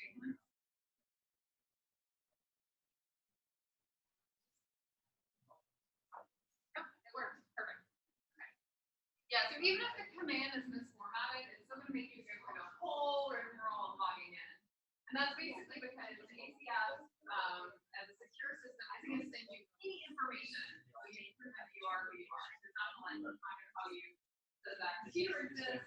Does that location exist? And does that file on it? So if you this type of location of the path, you're not going to know if the path is already on.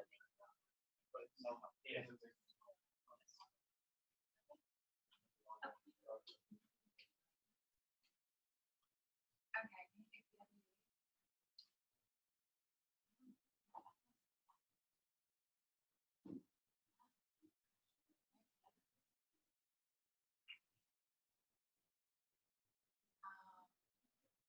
Do you know how to find home and take 7 on like get a file from there? Do you know where?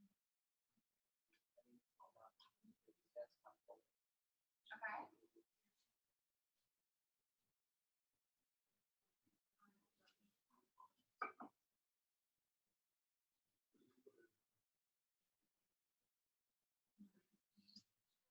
How about CD format? Let's see what your root directory looks like.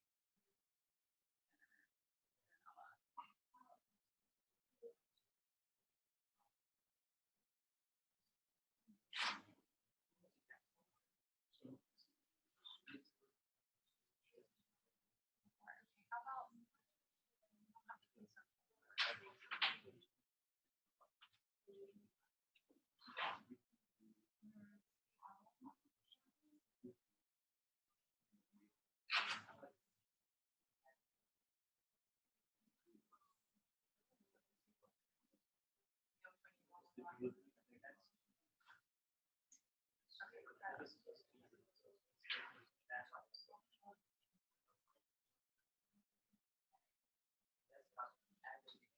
okay.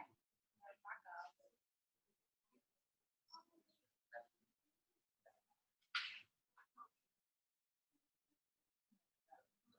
Yes, you can see on that.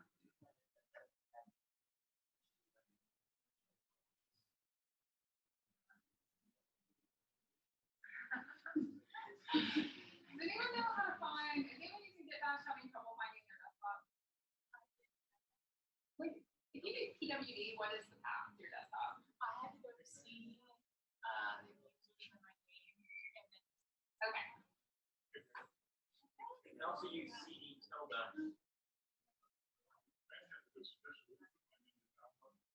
Okay. If we can find downloads, that'll work too. I just don't know how to find anything. It should be the same folder as desktop.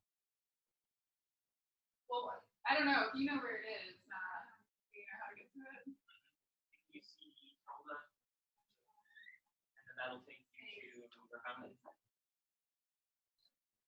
directory. Shift and yeah. Enter. There's nothing in there.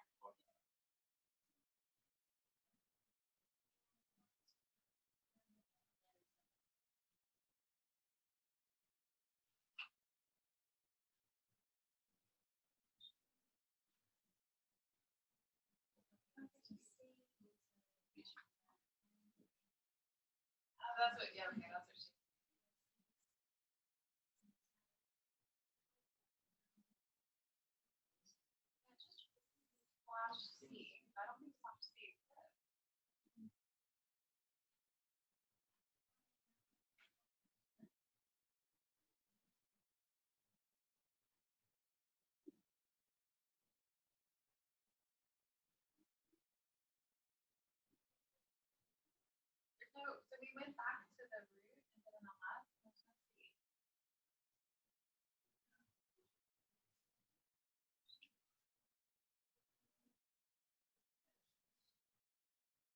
mean, it's on our house in the summer, obviously.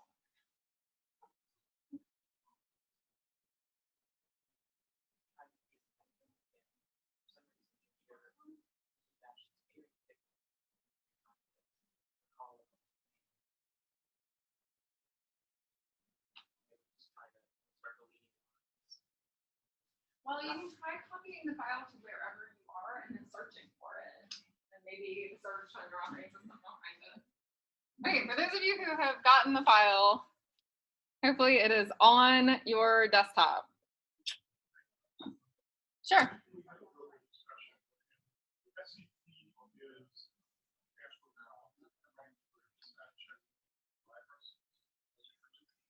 Yeah, that's true. It's just transferring whatever you tell it to transfer. It is not checking for viruses.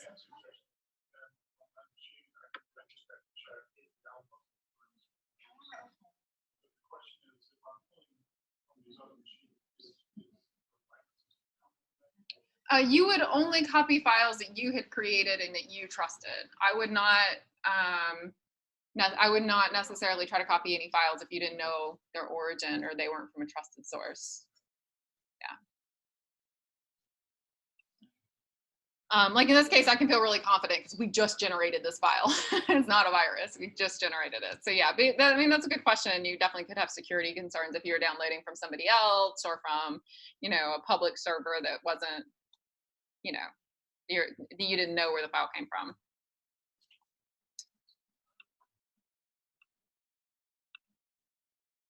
So my desktop's a little busy, but I can find this HTML file. I'm going to double click on it. And those are our FastQC results. We're having issues getting it to run because it's saying the connection to data mover is timing out. You can try duo.acf.tennessee.edu. Just change that part of the command instead of data mover. It might be because we all tried to hit data mover at the same time. I think we can try one of the other data movers. There's not just one, there's two.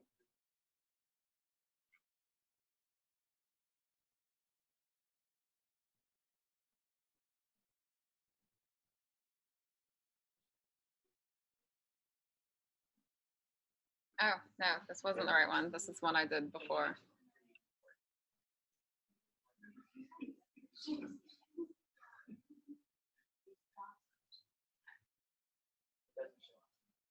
Huh.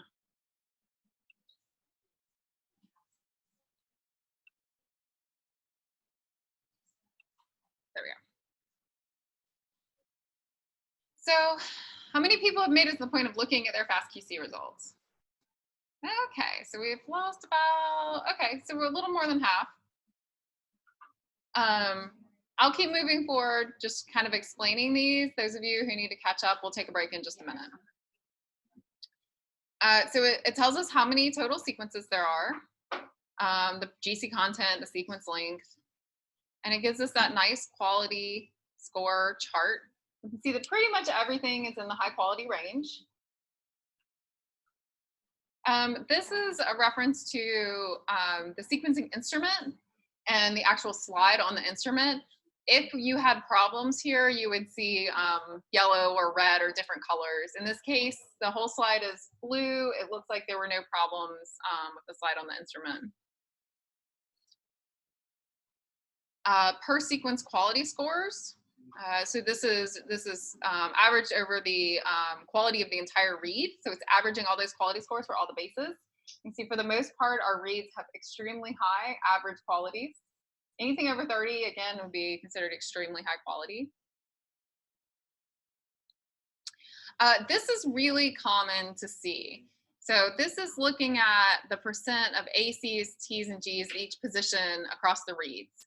So what we're seeing at base 1 is we have a lot of reads that start with the nucleotide C, and very few reads that start with the nucleotide A. Now this is interesting. If random hexamer priming were truly random, we would not see this. But it turns out that we do see this. So if you go back to the lab, more info about random hexamer priming not being so random. So I'm going to click on that link and show you. So I had always been kind of curious about this in my lab because we see it on almost every Illumina run. They have a whole breakdown. Basically, everybody sees this for most Illumina runs. And you can read through this, but it turns out this does not end up being that big a deal. The random hexamer priming is not that random. It's probably introducing some bias into where your reads begin and end. But overall, you're still generally getting pretty good distribution of reads across your transcripts or across your genome. So I always get a red X on this one. I always see this. But the rest of my read is generally quite what you would expect based on the GC content. It's got a very reasonable distribution. I don't worry so much about the GC content for RNA-seq instead of DNA-seq. We do have a spike in very high GC content. So these would be reads that are entirely Gs or Cs. So that's something we may want to get rid of.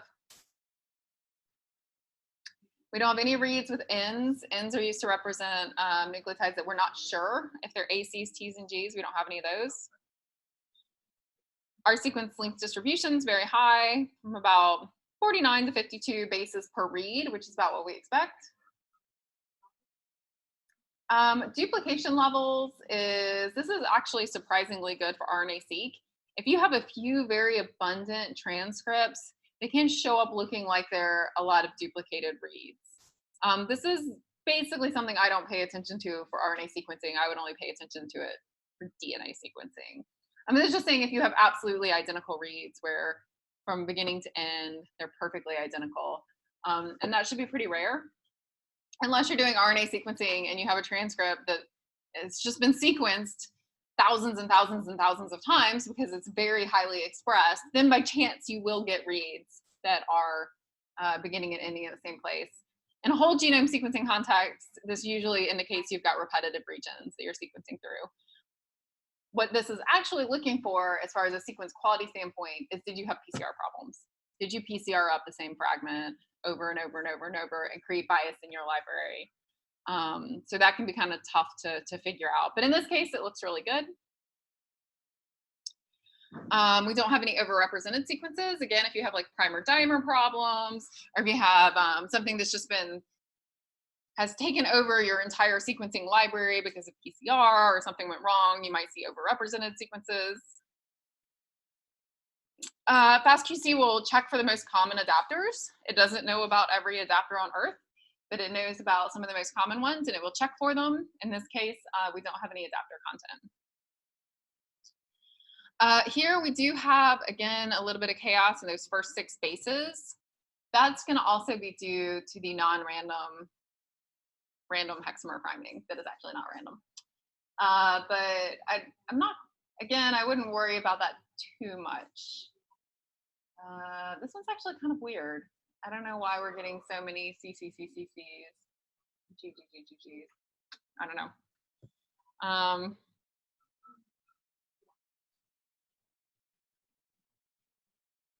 Yeah, and it's giving you a count. Like some of these we are seeing thousands of times, but in the scheme of a library that has millions and millions of sequences, it's actually a very low frequency of this happening.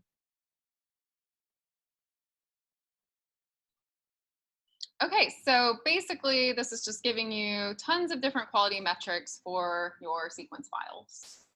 And it gives you a handy little menu over to the side of where you failed and where you succeeded. I would actually call this largely a good, successful sequencing library that I'm not concerned about, even though it has some red X's. That random hexamer priming is almost always going to give you a red X. So again, being able to interpret these things with a little bit of nuance instead of just saying, ah, red X's, my sequencing library is bad, is important.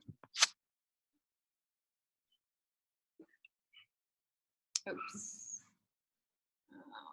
Let me go back to the lab.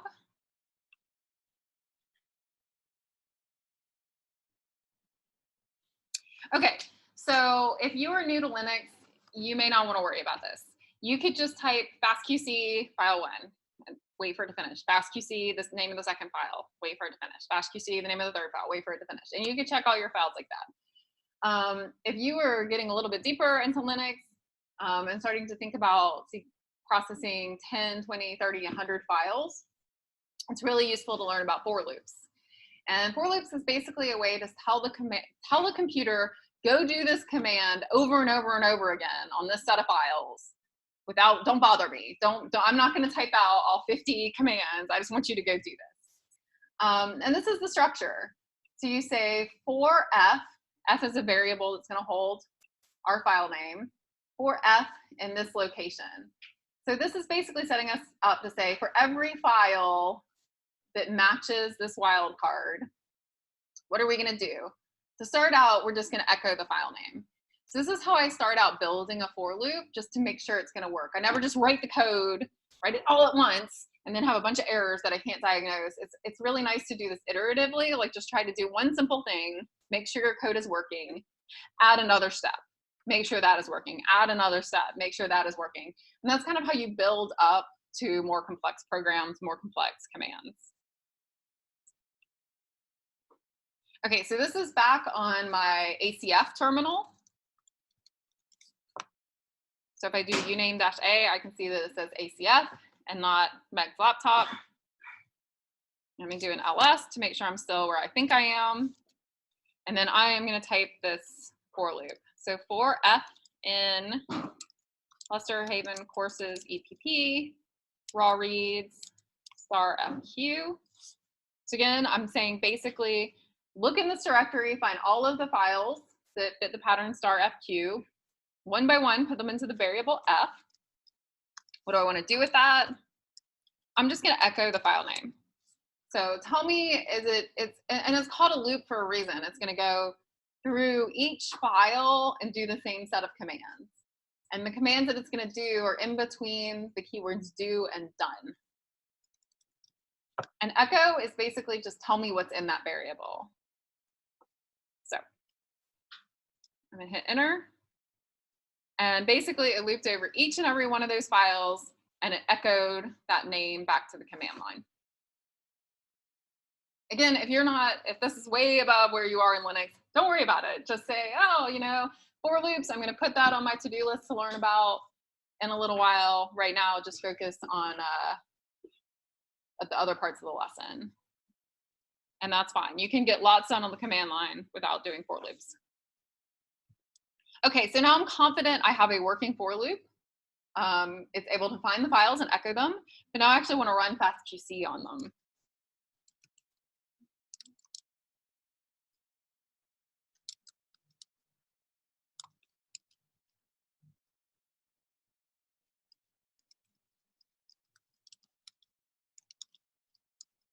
So I'm saying run fastqc, always put the output in my current directory and run it on the file for this iteration of the loop. So it should go over one by one by one through each of those files, and then it will basically put that file name into this command where the $f is and run it.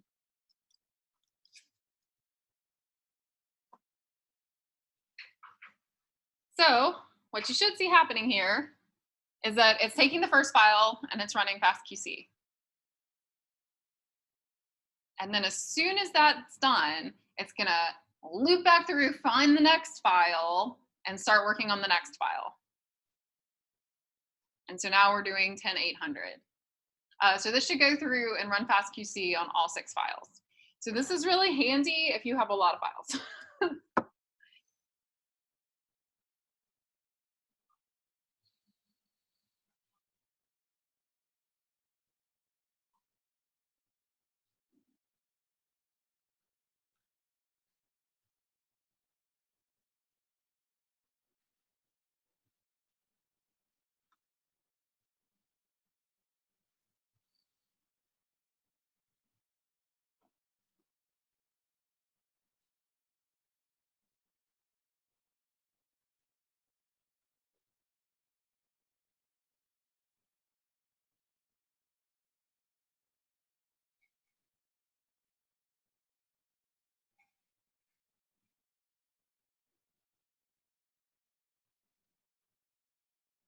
All right, we got 2 more files to go. Is this working for anyone else? Running? Yeah? Good.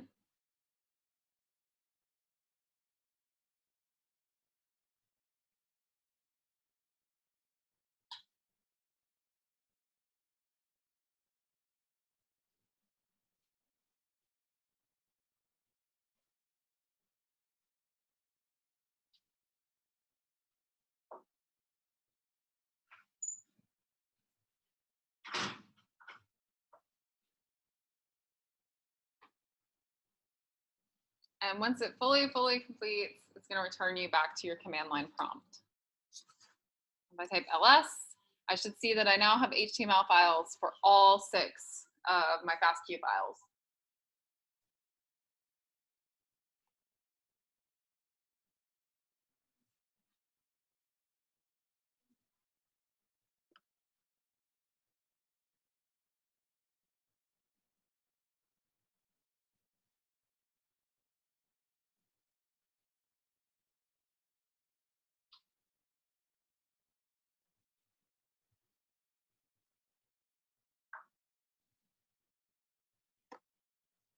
All right, it's been about an hour since we've had a break, so we're going to do another 5-minute break, and then anyone who's still letting this run and trying to catch up, feel free to just let it go or put a red sticky up if you need help.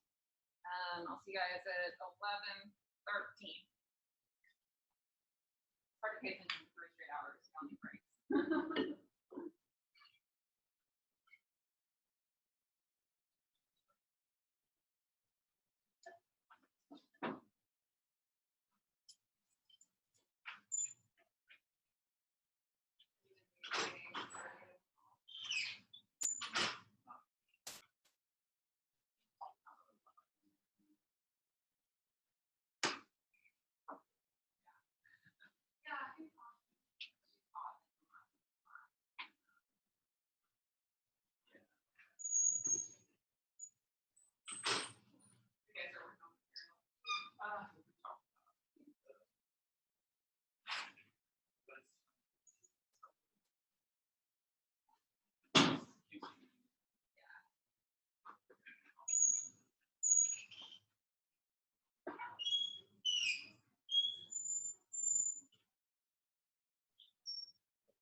We might at least get to start on it.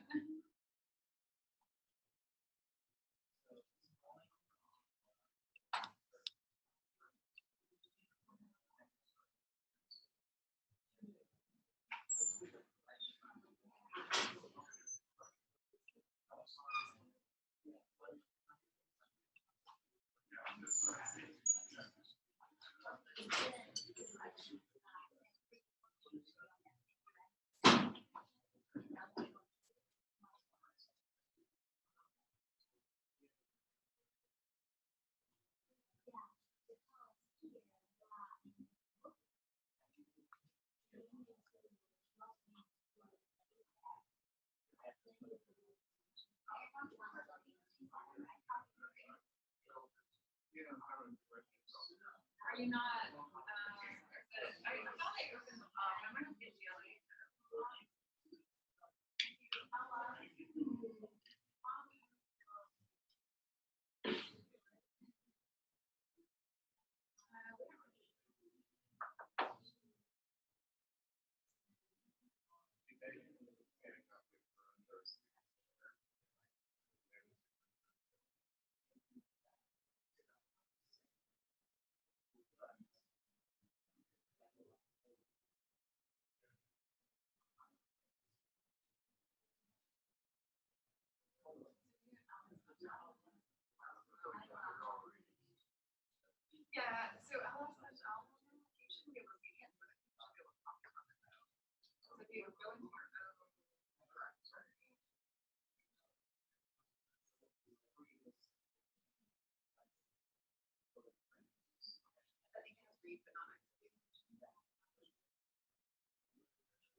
Yeah, I don't know if it'll get added to the project.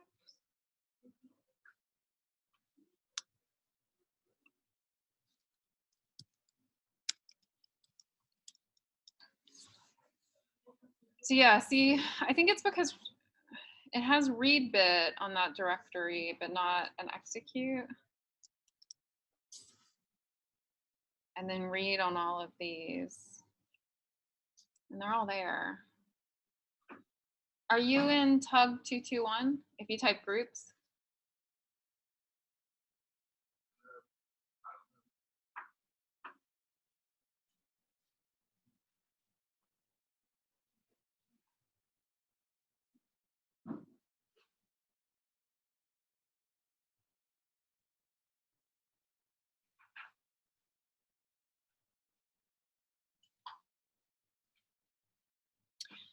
Okay, I'm going to talk a little bit about trimming. If you guys want to copy those FastQC files back to your desktop and look at them, you're welcome to. But since we already did one, we're just going to move on. They're all pretty good quality because we actually gave you already trimmed reads for this class. So you shouldn't see anything too crazy in there. So we're just going to move along just so we can make a little progress and talk a little bit about trimming. So from the quality control step, your reads may have had some problems, right? Like the reads we looked at didn't really have anything that, we didn't see there was evidence of a lot of adapters. Even if there's not evidence of a lot of adapters, there are sometimes, or usually some in there. And you may or may not have quality issues that you're thinking, I really need to go take care of some of those low quality reads. All Illumina reads tend to have degrading quality at the end of the read. So don't be surprised if you see that. And in general, for years and years and years, the paradigm has been get rid of the bad data, keep the good data. So you'll usually cut the adapter sequences off of the read if there are any, trim off any low quality bases, and drop a read entirely if it's too low quality or too short. So especially after you trim some of the bad bases and then remove the adapter, if you're left with 15 bases, usually not worth keeping. So you need to decide on some cutoff. Like I need a minimum of 30 high quality bases to make this a read worth using. So yeah, this is we talked about library prep. You have a primer. It's ligated to your actual read of interest. If you start with DNA, or if you start with RNA, it's the complementary DNA to your RNA. And then you have a reverse primer. What you usually get back from your sequencing facility, this forward primer is gone. It should not actually be getting sequenced. Just the index will get sequenced and this will be trimmed off.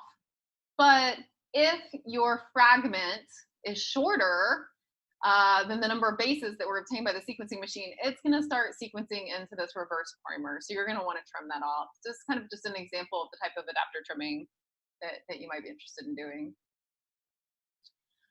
Here is a pretty common example of what you might see. Let's say you're looking at an individual read. Each read is going to be different. That's why I have all question marks here. And the first base is very high quality, and the second base is very high quality on until you get to the sixth base. And you have one random base, 6 bases in, it's got a quality score of 10. It's pretty low quality. But then immediately it goes back up and you've got pretty good quality, degrading, and maybe it gets pretty low at the end. This could be a very typical scenario for an Illumina read. So let's say you pick a quality cutoff of 20, which is quite stringent. You would actually have this one base falling outside of your quality cutoff. But if you chop this read off right at the 6th base, you're going to lose all of this good data over here. And that's usually not what you want to do. Like most alignment programs and assembly programs can tolerate some error. So in this case, I would say it's worth keeping all the data up to here, including this one bad base, in order to get the maximum amount of information out of this read. And this is pretty much how most most trimming programs work. They're going to be tolerant of a small number of low quality bases early in the read. What they're not going to be tolerant of is a lot of bad data at the other end of the read. So an example of where you might trim is here. So for quality trimming, you might think, yeah, most of this is not going to be useful, but all of this I'm going to keep, even though I have that one bad base, because it's pretty useful. Does that make sense? This is usually a sliding window approach where you look at a window of 5 bases. Is my average quality okay? Window of the next 5 bases. Is my average quality okay? And it's not until you slide down to the end of the read and the average quality drops below a threshold that you actually start trimming it. That's how the program actually works. But in practical purposes, this is kind of what it looks like. It's tolerant of a single random low quality base, but not tolerant of a whole bunch of low quality bases in a row. However, I say this has been the sort of the paradigm for how people have been trimming for a long time, but that's starting to change. Some people are questioning, is trimming really necessary? And the answer in the literature right now is that it completely depends on what you're doing with the data. You need to balance data loss with downstream accuracy. So when you do trimming, especially quality trimming, you can lose a lot of data. And that may be actually going against your long-term goals for your research. You may be losing more data than you need to lose. But keeping some of those low quality bases means you are losing some accuracy. So do you care about that? Well, it depends on what you're doing. If your reads are high quality and you have minimal adapter contamination, you are mapping the reads to a well-annotated reference genome, and you're doing gene quantification, you probably don't need to trim. You probably can skip this stuff entirely. If you answer no to any of those criteria, I would say you probably want to consider trimming, which means your reads have real quality issues. You're looking at like more than half of the read is below a quality value of 10. If you have a ton of adapter contamination, you definitely want to get rid of that. If you are assembling the reads instead of mapping them, you got to fix your error. You got to get rid of it. And if you are doing something like variant calling, where a lot of errors piling up could lead you to call SNPs that don't exist, you probably want to get rid of low quality bases. So that's just kind of my 2 cents on where I draw the line in the sand about whether or not I'm going to trim. Are there limitations on the sequence where you can trim? In other words, I look at you have local sequences. What sequences can you use to trim for local sequences? What do you mean for remote? In other words, is there a length in terms of or if you get some really long? Yeah. So you can trim. So all of this is really only holding true for Illumina sequences. This is a whole different. Every part of dealing with long reads is going to be completely different. And we're focusing on Illumina in this class because, like I said, it's about 75% of the market. But when you're dealing with Illumina, the shortest read lengths you're going to see, infrequently you'll see reads as short as 30. Usually it's 50. 50 is the shortest you're going to see. The longest you're going to see is about 250. So that's your range. And in that case, trimming will work on that entire range. I don't think it's of any utility to map reads less than 30 bases long, because it's just hard to place them at a unique location in the genome. So my minimum cutoff for a read that I consider after trimming to still be useful is about 30 bases. So even if you're starting with 50 bases, you could trim up to 20 and still have a potentially useful read. And there's some literature out there where they've gone in and looked at like every 25 base sequence in the human genome and evaluated how unique it is. And you can map something like 80% of 25 base reads can be mapped accurately to the human genome. So there's like a really solid chance if you've got 20 to 30 bases that you can map it accurately. Yeah. Okay, so there's a couple of different programs that I want to talk about briefly. Trim-O-Matic is what we used to teach in this course. It's a really nice program. I like it a lot. It's meant for NGS reads. It's extremely flexible, which is one of the reasons that I like it. It handles paired in data really well. It's threaded, which basically means you can make it faster by using more CPUs. You can get onto the ACF and say, everything we've run so far, we've used one CPU, but you could say, hey, I've got access to 16 CPUs, use all of them. And then your program is much, much faster. And it does detect adapter read-through, so it's going to look for your adapters in both forward and reverse orientation, which is really nice. When it came out in 2014, it kind of really advanced. I thought it really moved forward in how well trimming was done. And this is what I meant by being very flexible. It has tons of different options. By default, it's a very stringent trimmer. It is only going to return very high quality data, and it's very good at looking for all different types of adapters in any orientation. You can adjust it to be a little more gentle so that you retain a bit more of your data.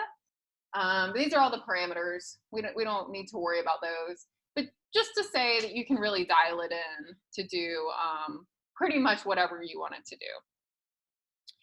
What I am now teaching in this course is a program called Skewer. It has a couple of advantages. It's a lot faster than Trim-O-Matic, which for our purposes is nice. It's very gentle trimming by default, which is all we need. We're going to map our reads to a reference, and we're quantifying those reads. We're not doing assembly. We're not doing variant calling. We don't really need a stringent trimmer. There's no point. Also, I think Skewer added a couple of nice features. One of them is that it utilizes quality scores and adapter identification. So it's a little bit more sensitive. If you have an error in your read that makes it look like part of the read didn't come from an adapter, but it actually did come from an adapter, Skewer is sensitive enough to pick that up and say, oh, that base is low quality. I'm not going to use that as evidence of whether or not this is an adapter. It also allows insertions and deletions in adapter sequences, which is really nice. Illumina, the error profile of an Illumina instrument is strongly skewed towards SNPs. You get a miscalled base, but you can occasionally have an insertion or a deletion error where it adds an extra base or it deletes a base that's actually there in your sample. So previously, like Trim-O-Matic, I don't think it does not allow insertions and deletions errors in adapters, but Skewer does. So basically, just to say, Skewer kind of really moved, added some nice features, and really, I think it's quite good. And it's very gentle by default. So back to the current community wisdom, quality trimming does reduce error. It's definitely a thing that works, but it also reduces your content. If you're doing assembly, it can really reduce the contiguity of your assembly. So it can make your assembly a lot worse. If you can do gentle trimming, that is strongly preferred. The more and more people look into this, the more it seems like gentle trimming is the way to go. Especially because our assembly algorithms and our mapping algorithms are getting smarter and smarter and smarter, and they can handle more error. So there's no point in trimming the error off at the beginning and accidentally trimming good bases when it turns out your downstream tools, they can handle a little bit of error. So gentle trimming is definitely the way to go now. Certainly for expression analysis, gentle to no trimming. For assembly and variant calling, maybe gentle, moderate trimming. If you are doing an assembly, so we've already had one person mention that they're probably doing a reference assembly pretty soon. Read correction is a step that we're not talking about in this class, but it's totally worth doing. It'll basically go in and try to find the error and does some fancy analysis, and it figures out how to basically fix the errors before you ever do the assembly. We have good evidence, even from a paper that was just written in my lab. The read correction doesn't make a huge difference, but it is a detectably better assembly after doing read correction, so it's worth it. We use RCorrector. If you're interested, let me know. I can send you lots of information on that. I gave you a bunch more reading on trimming. This is a short course. So my fall course, I actually make the students do a lot of reading. In this course, I'm just going to point you to things that you might care about. If this is something that you're doing on your reads, these are papers that I recommend. There's also, I put some papers on read correction, if that's something you're interested in.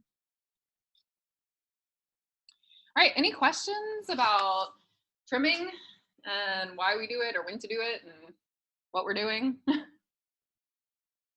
that make sense? Okay. I'm going to turn this over to Fong to do the read mapping lab, except she's not here. Oh, there she is. I thought you left. I was looking for you in the back. Yeah. So we're going to be using Skewer with use zero on the original. So that's the all you do file. What you can do is you can and then you run that QC on the first file and see if you all of that content in your quality assessment. But you can't compare that. You trim and then you rerun that QC and make sure that that adapter content actually comes out.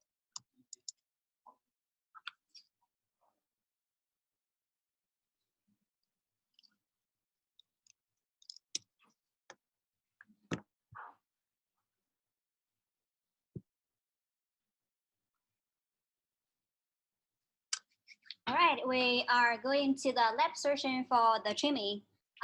Make sure we are on the same page. We're going to the lab 2 on Tuesday, trimming rates. All right. We have already mentioned about why we do trimming, how does trimming works, and there are some advantages and disadvantages. If you have pretty high quality of a reads or the sequencing data, you may considering just doing gentle trimming or not trimming, because the downward software is it can handle some degree of low quality of the reads. There are we mentioned the available software, which is Skewer and Trimmomatic. So Trimmomatic is more aggressive compared with Skewer. If you have pretty low quality of your sequencing data, you may don't want to use Trimmomatic because it is very aggressive. You may just left with very limited reads. Does that make sense? Okay. So now we are going to the terminal. We're gonna to log into the ACF. Where is my? Okay, here. All right, just everyone log into your ACF. Use SSH, your net ID. Everyone log into the ACF. Okay. We'll go to the computing node instead of your login node. I didn't do yet. So I'll go to the very end of the home directory and Q sub.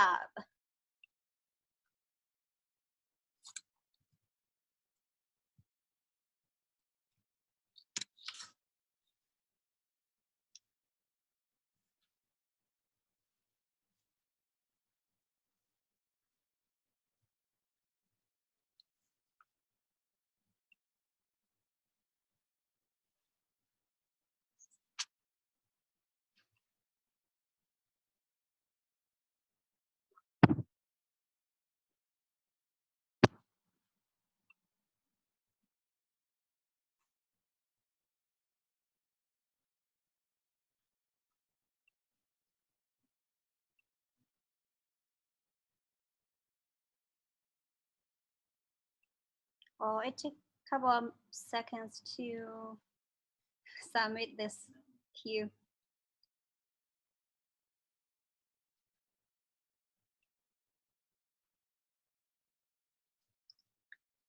All right, so we want to make sure we are in the computing node. Use just double check. Okay, it should be pop out as something ACF BC some number instead of the login. We are in the Q sub node, computing node. Just except a couple of you cannot do. Yeah. Yeah. So we want to go to the course directory and to your own folder. Okay. So here we are on the course directory, which is EPP 351, and you want to make sure you are in your own folder. Mine is FLU21. You want to go to your own and double check, press PWD, which means print working directory. Make sure you are on your own folder. Okay. If you type in ls, list all the files, you will see the output file from the FastQC, right? So we want to make it a cleanser. We will make a directory and put everything, the output from FastQ to the directory. which will do make directory. We'll give a name fastqc results. And you will see, okay, we just generated the fastqc results folder, right? We want to put everything, the HTML and the zip file, all of them, into this fastqc results folder. We're gonna use move, which mv, which means move things. We'll move everything. Use the star means everything, and with HTML, we're gonna move all of this file to fastqc results. If you, as now, everything with HTML is gone. Where is this? They all go to fastqc results. You see all of the fastqc HTML inside this folder. Okay, we'll go back to our own directory, and also we move all of the zip file to the fastqc results folder. Now it's more cleaner, right? Okay. Do you guys have the raw reads and the skewer folder in your home in your own directory? Probably not, because when I'm testing, I generated this. I remove my raw reads. I remove my skewer. Okay, so yours now should look like this. Are we all on the same page?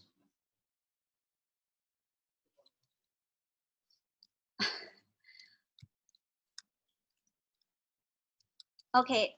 When you type in pwd, are you on your own folder? Okay. What if you just type ls? Did you see a lot of HTML and zip file? No?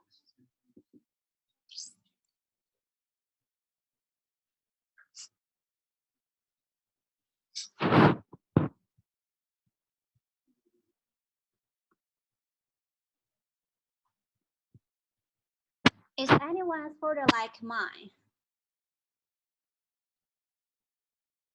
Okay. So when you go to your own directory, okay, everyone, we go to our own directory. Just cd lecture, heaven, course, EPP, and your own directory. Okay, we cd this directory, and we type in ls. So what it looks after you type in ls?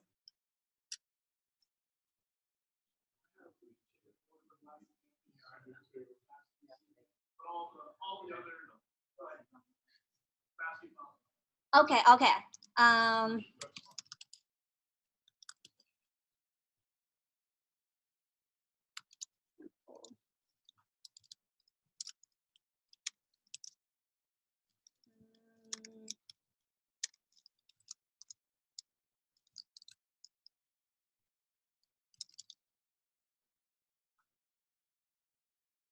Okay, yours looks kind of like this.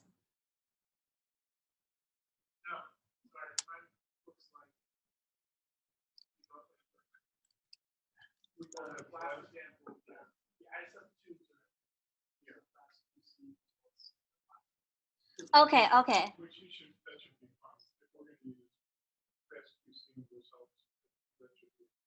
Okay, okay. All right. Even if it looks like this, it's okay. If you already moved the results to fastqc results, it's also okay. Okay, now we're gonna load skewer into the environment. We're gonna use module load skewer.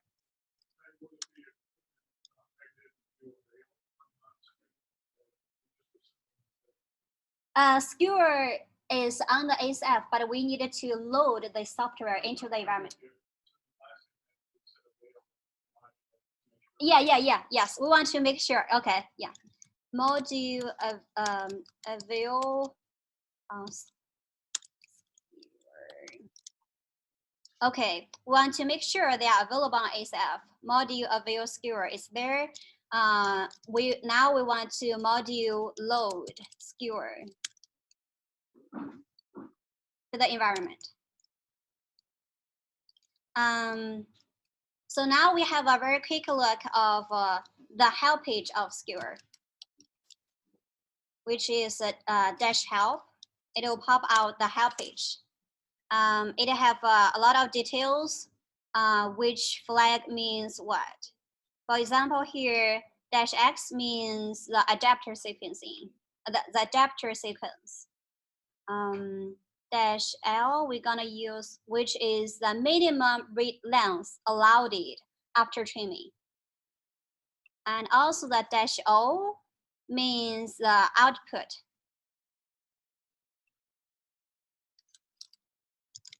Okay.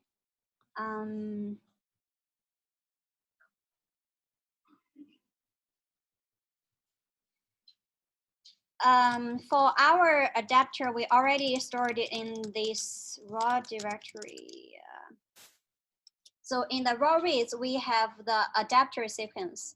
If we want to have a look, it is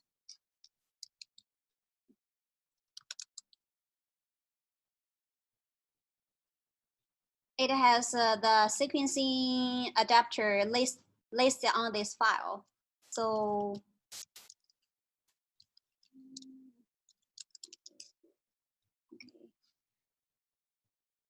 now we're gonna run the skewer. For you guys, just copy and paste the skewer and all this command to the terminal. And you tap enter. And it's gonna be running for like maybe 2 or 3 minutes. So here, while it's running, we'll look at what the parameters mean.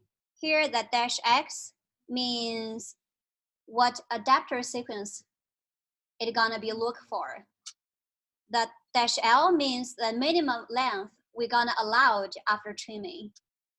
The dash O means what output you want to give it, the base name of the output. The last line is just the input file, which we're gonna use the this only one reads as an example. Does that all make sense? Okay. All right. So for mine, it already finished the skewer trimming. Now, if I type in ls, it pop out the log files for each of them. Okay, only these two.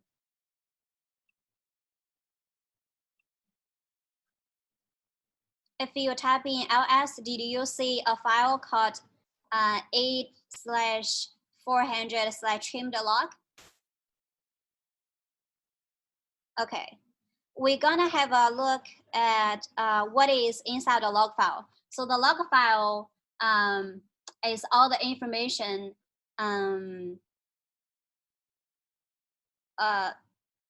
the software will put the outputs into the log file. So you want to look at what the skewer did, and we use the cat command, which means concatenate.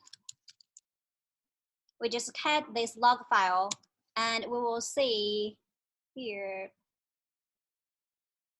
it has all the information. It has the version of the software you used, the command line you run, and the input file you give it, and all the parameters you used, and the summary of the results. After trimming the length distribution, which is the last part. Yeah, as we can see, after trimming, the minimum length is 30, which is we set up before. And the maximum length is 51, which have 62% of all of the reads after trimming.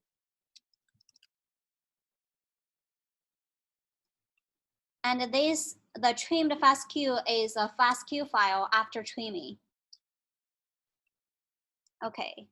Now we want to look at the length distribution before we do the trimming and after we do the trimming. So we found this code on the BioStars. We're gonna run these two codes and summarize the length distribution of the reads after trimming and before trimming. We just copy these two commands and run it.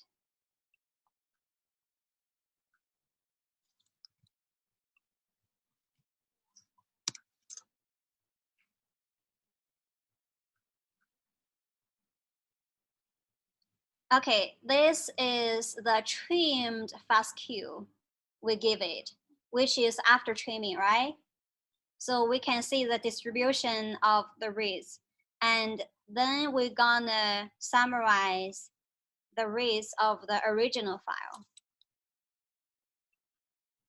which is the reads before trimming, don't have the trim thing.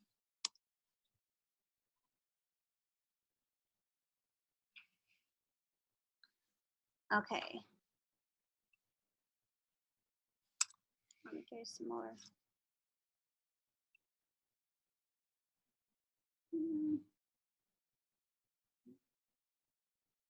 Okay, before we're doing the trimming, the shortest length of the read is 35, and after trimming, the minimum length is 30.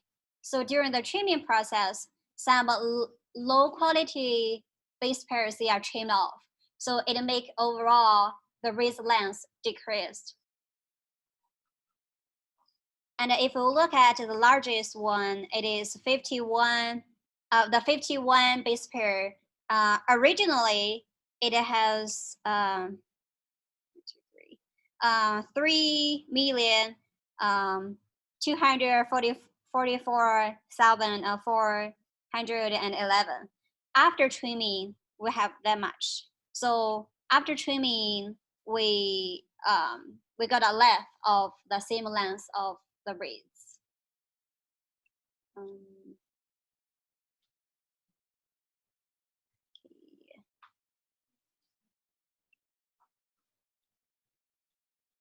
So we just did one example, use one file, but we have a totally 6 raw reads. If we go to the folder and have a check, so we have 6 FASTQ file, right? We just only did trimming for just one of the file.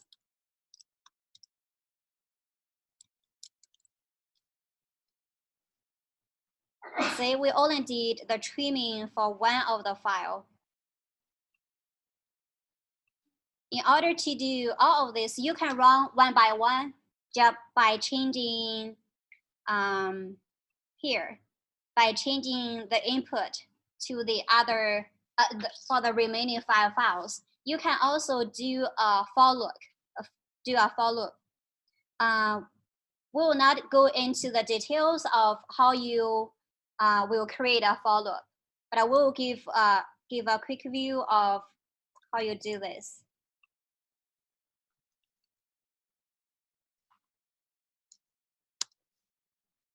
So first, we want to do the for loop within using all of the input within the raw reads.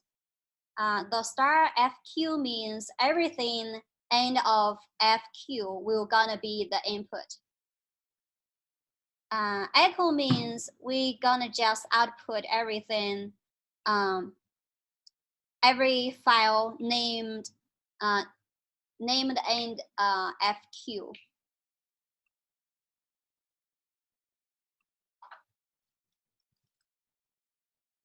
For this for loop, we gonna generate all of the base name of these 6 files. which we use the base name command. For example, for this file, the base name gonna be 10/400. We're gonna get rid of these two parts, which we use the set command. Okay, so after we done this follow-up, it gives us all the base name of the 6 files. And this one is the real command we use to run the follow-up for the skewer.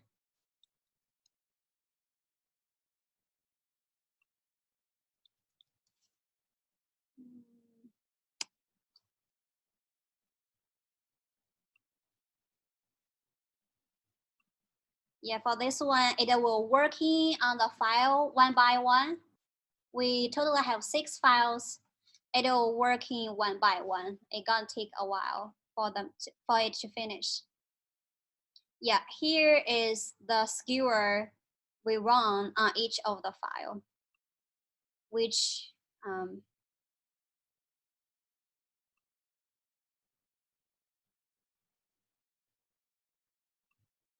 yeah, we will not go into the details of the follow-up. We just give you an idea.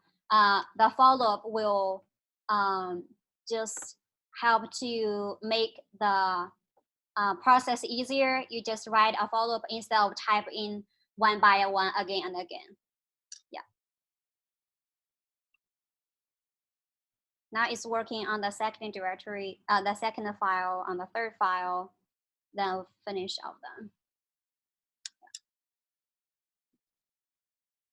Do you guys have any questions? Did you got the chance to run just one file for the skewer? Okay.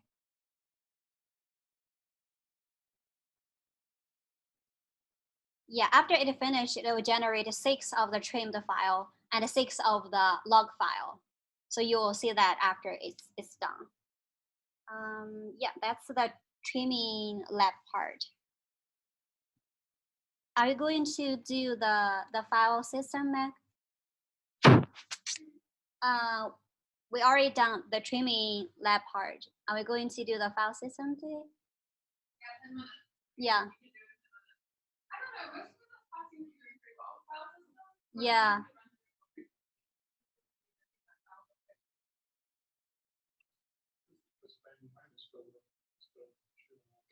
Yeah, it's still working, right? Yeah, it will take a couple minutes.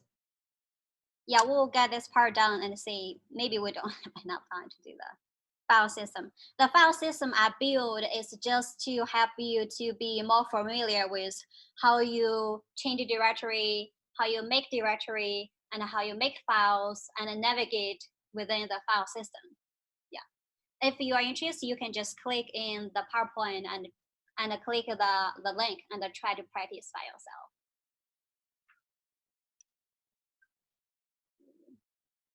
Yeah, for mine, it's working on the 5th file.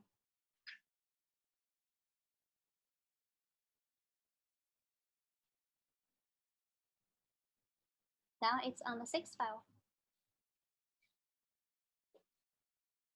Yeah, you can see the beauty of the follow-up. You don't need to type in the commands again and again. It just automatically, as long as you set up the follow-up, it will just run one by one.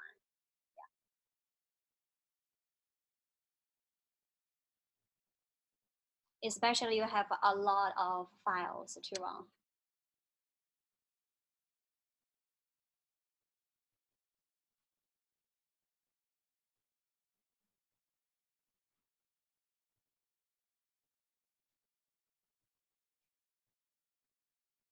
All right, mine is done. So we see for each of the file, we generated a trimmed FASTQ file and a trimmed log file after the skewer trimming process. Yeah. If you finish the follow-up, it should generate 6 of the trimmed FASTQ and 6 of the trimmed log file.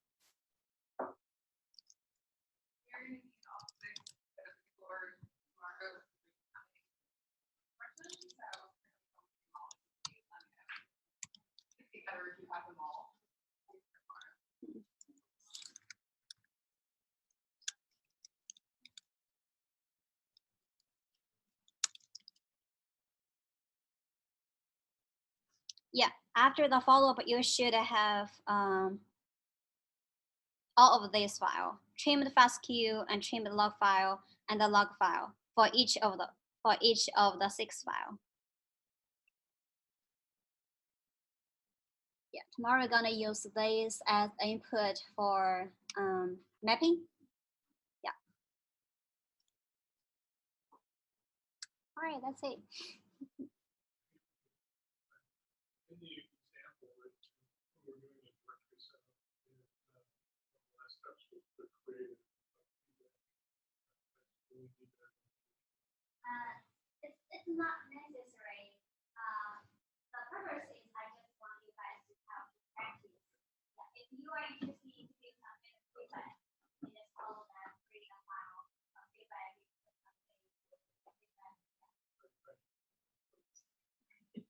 Don't forget to send me your 800, your 4-800,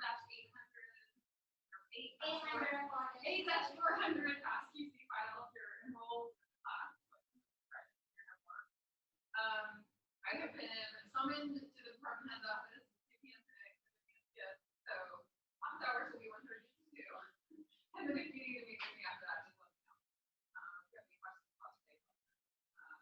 There will also be probably plenty of people. The lab with all of these guys is right next to my office.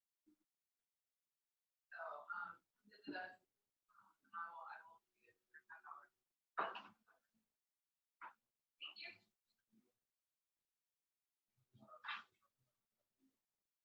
Yes, and you have good and bad things.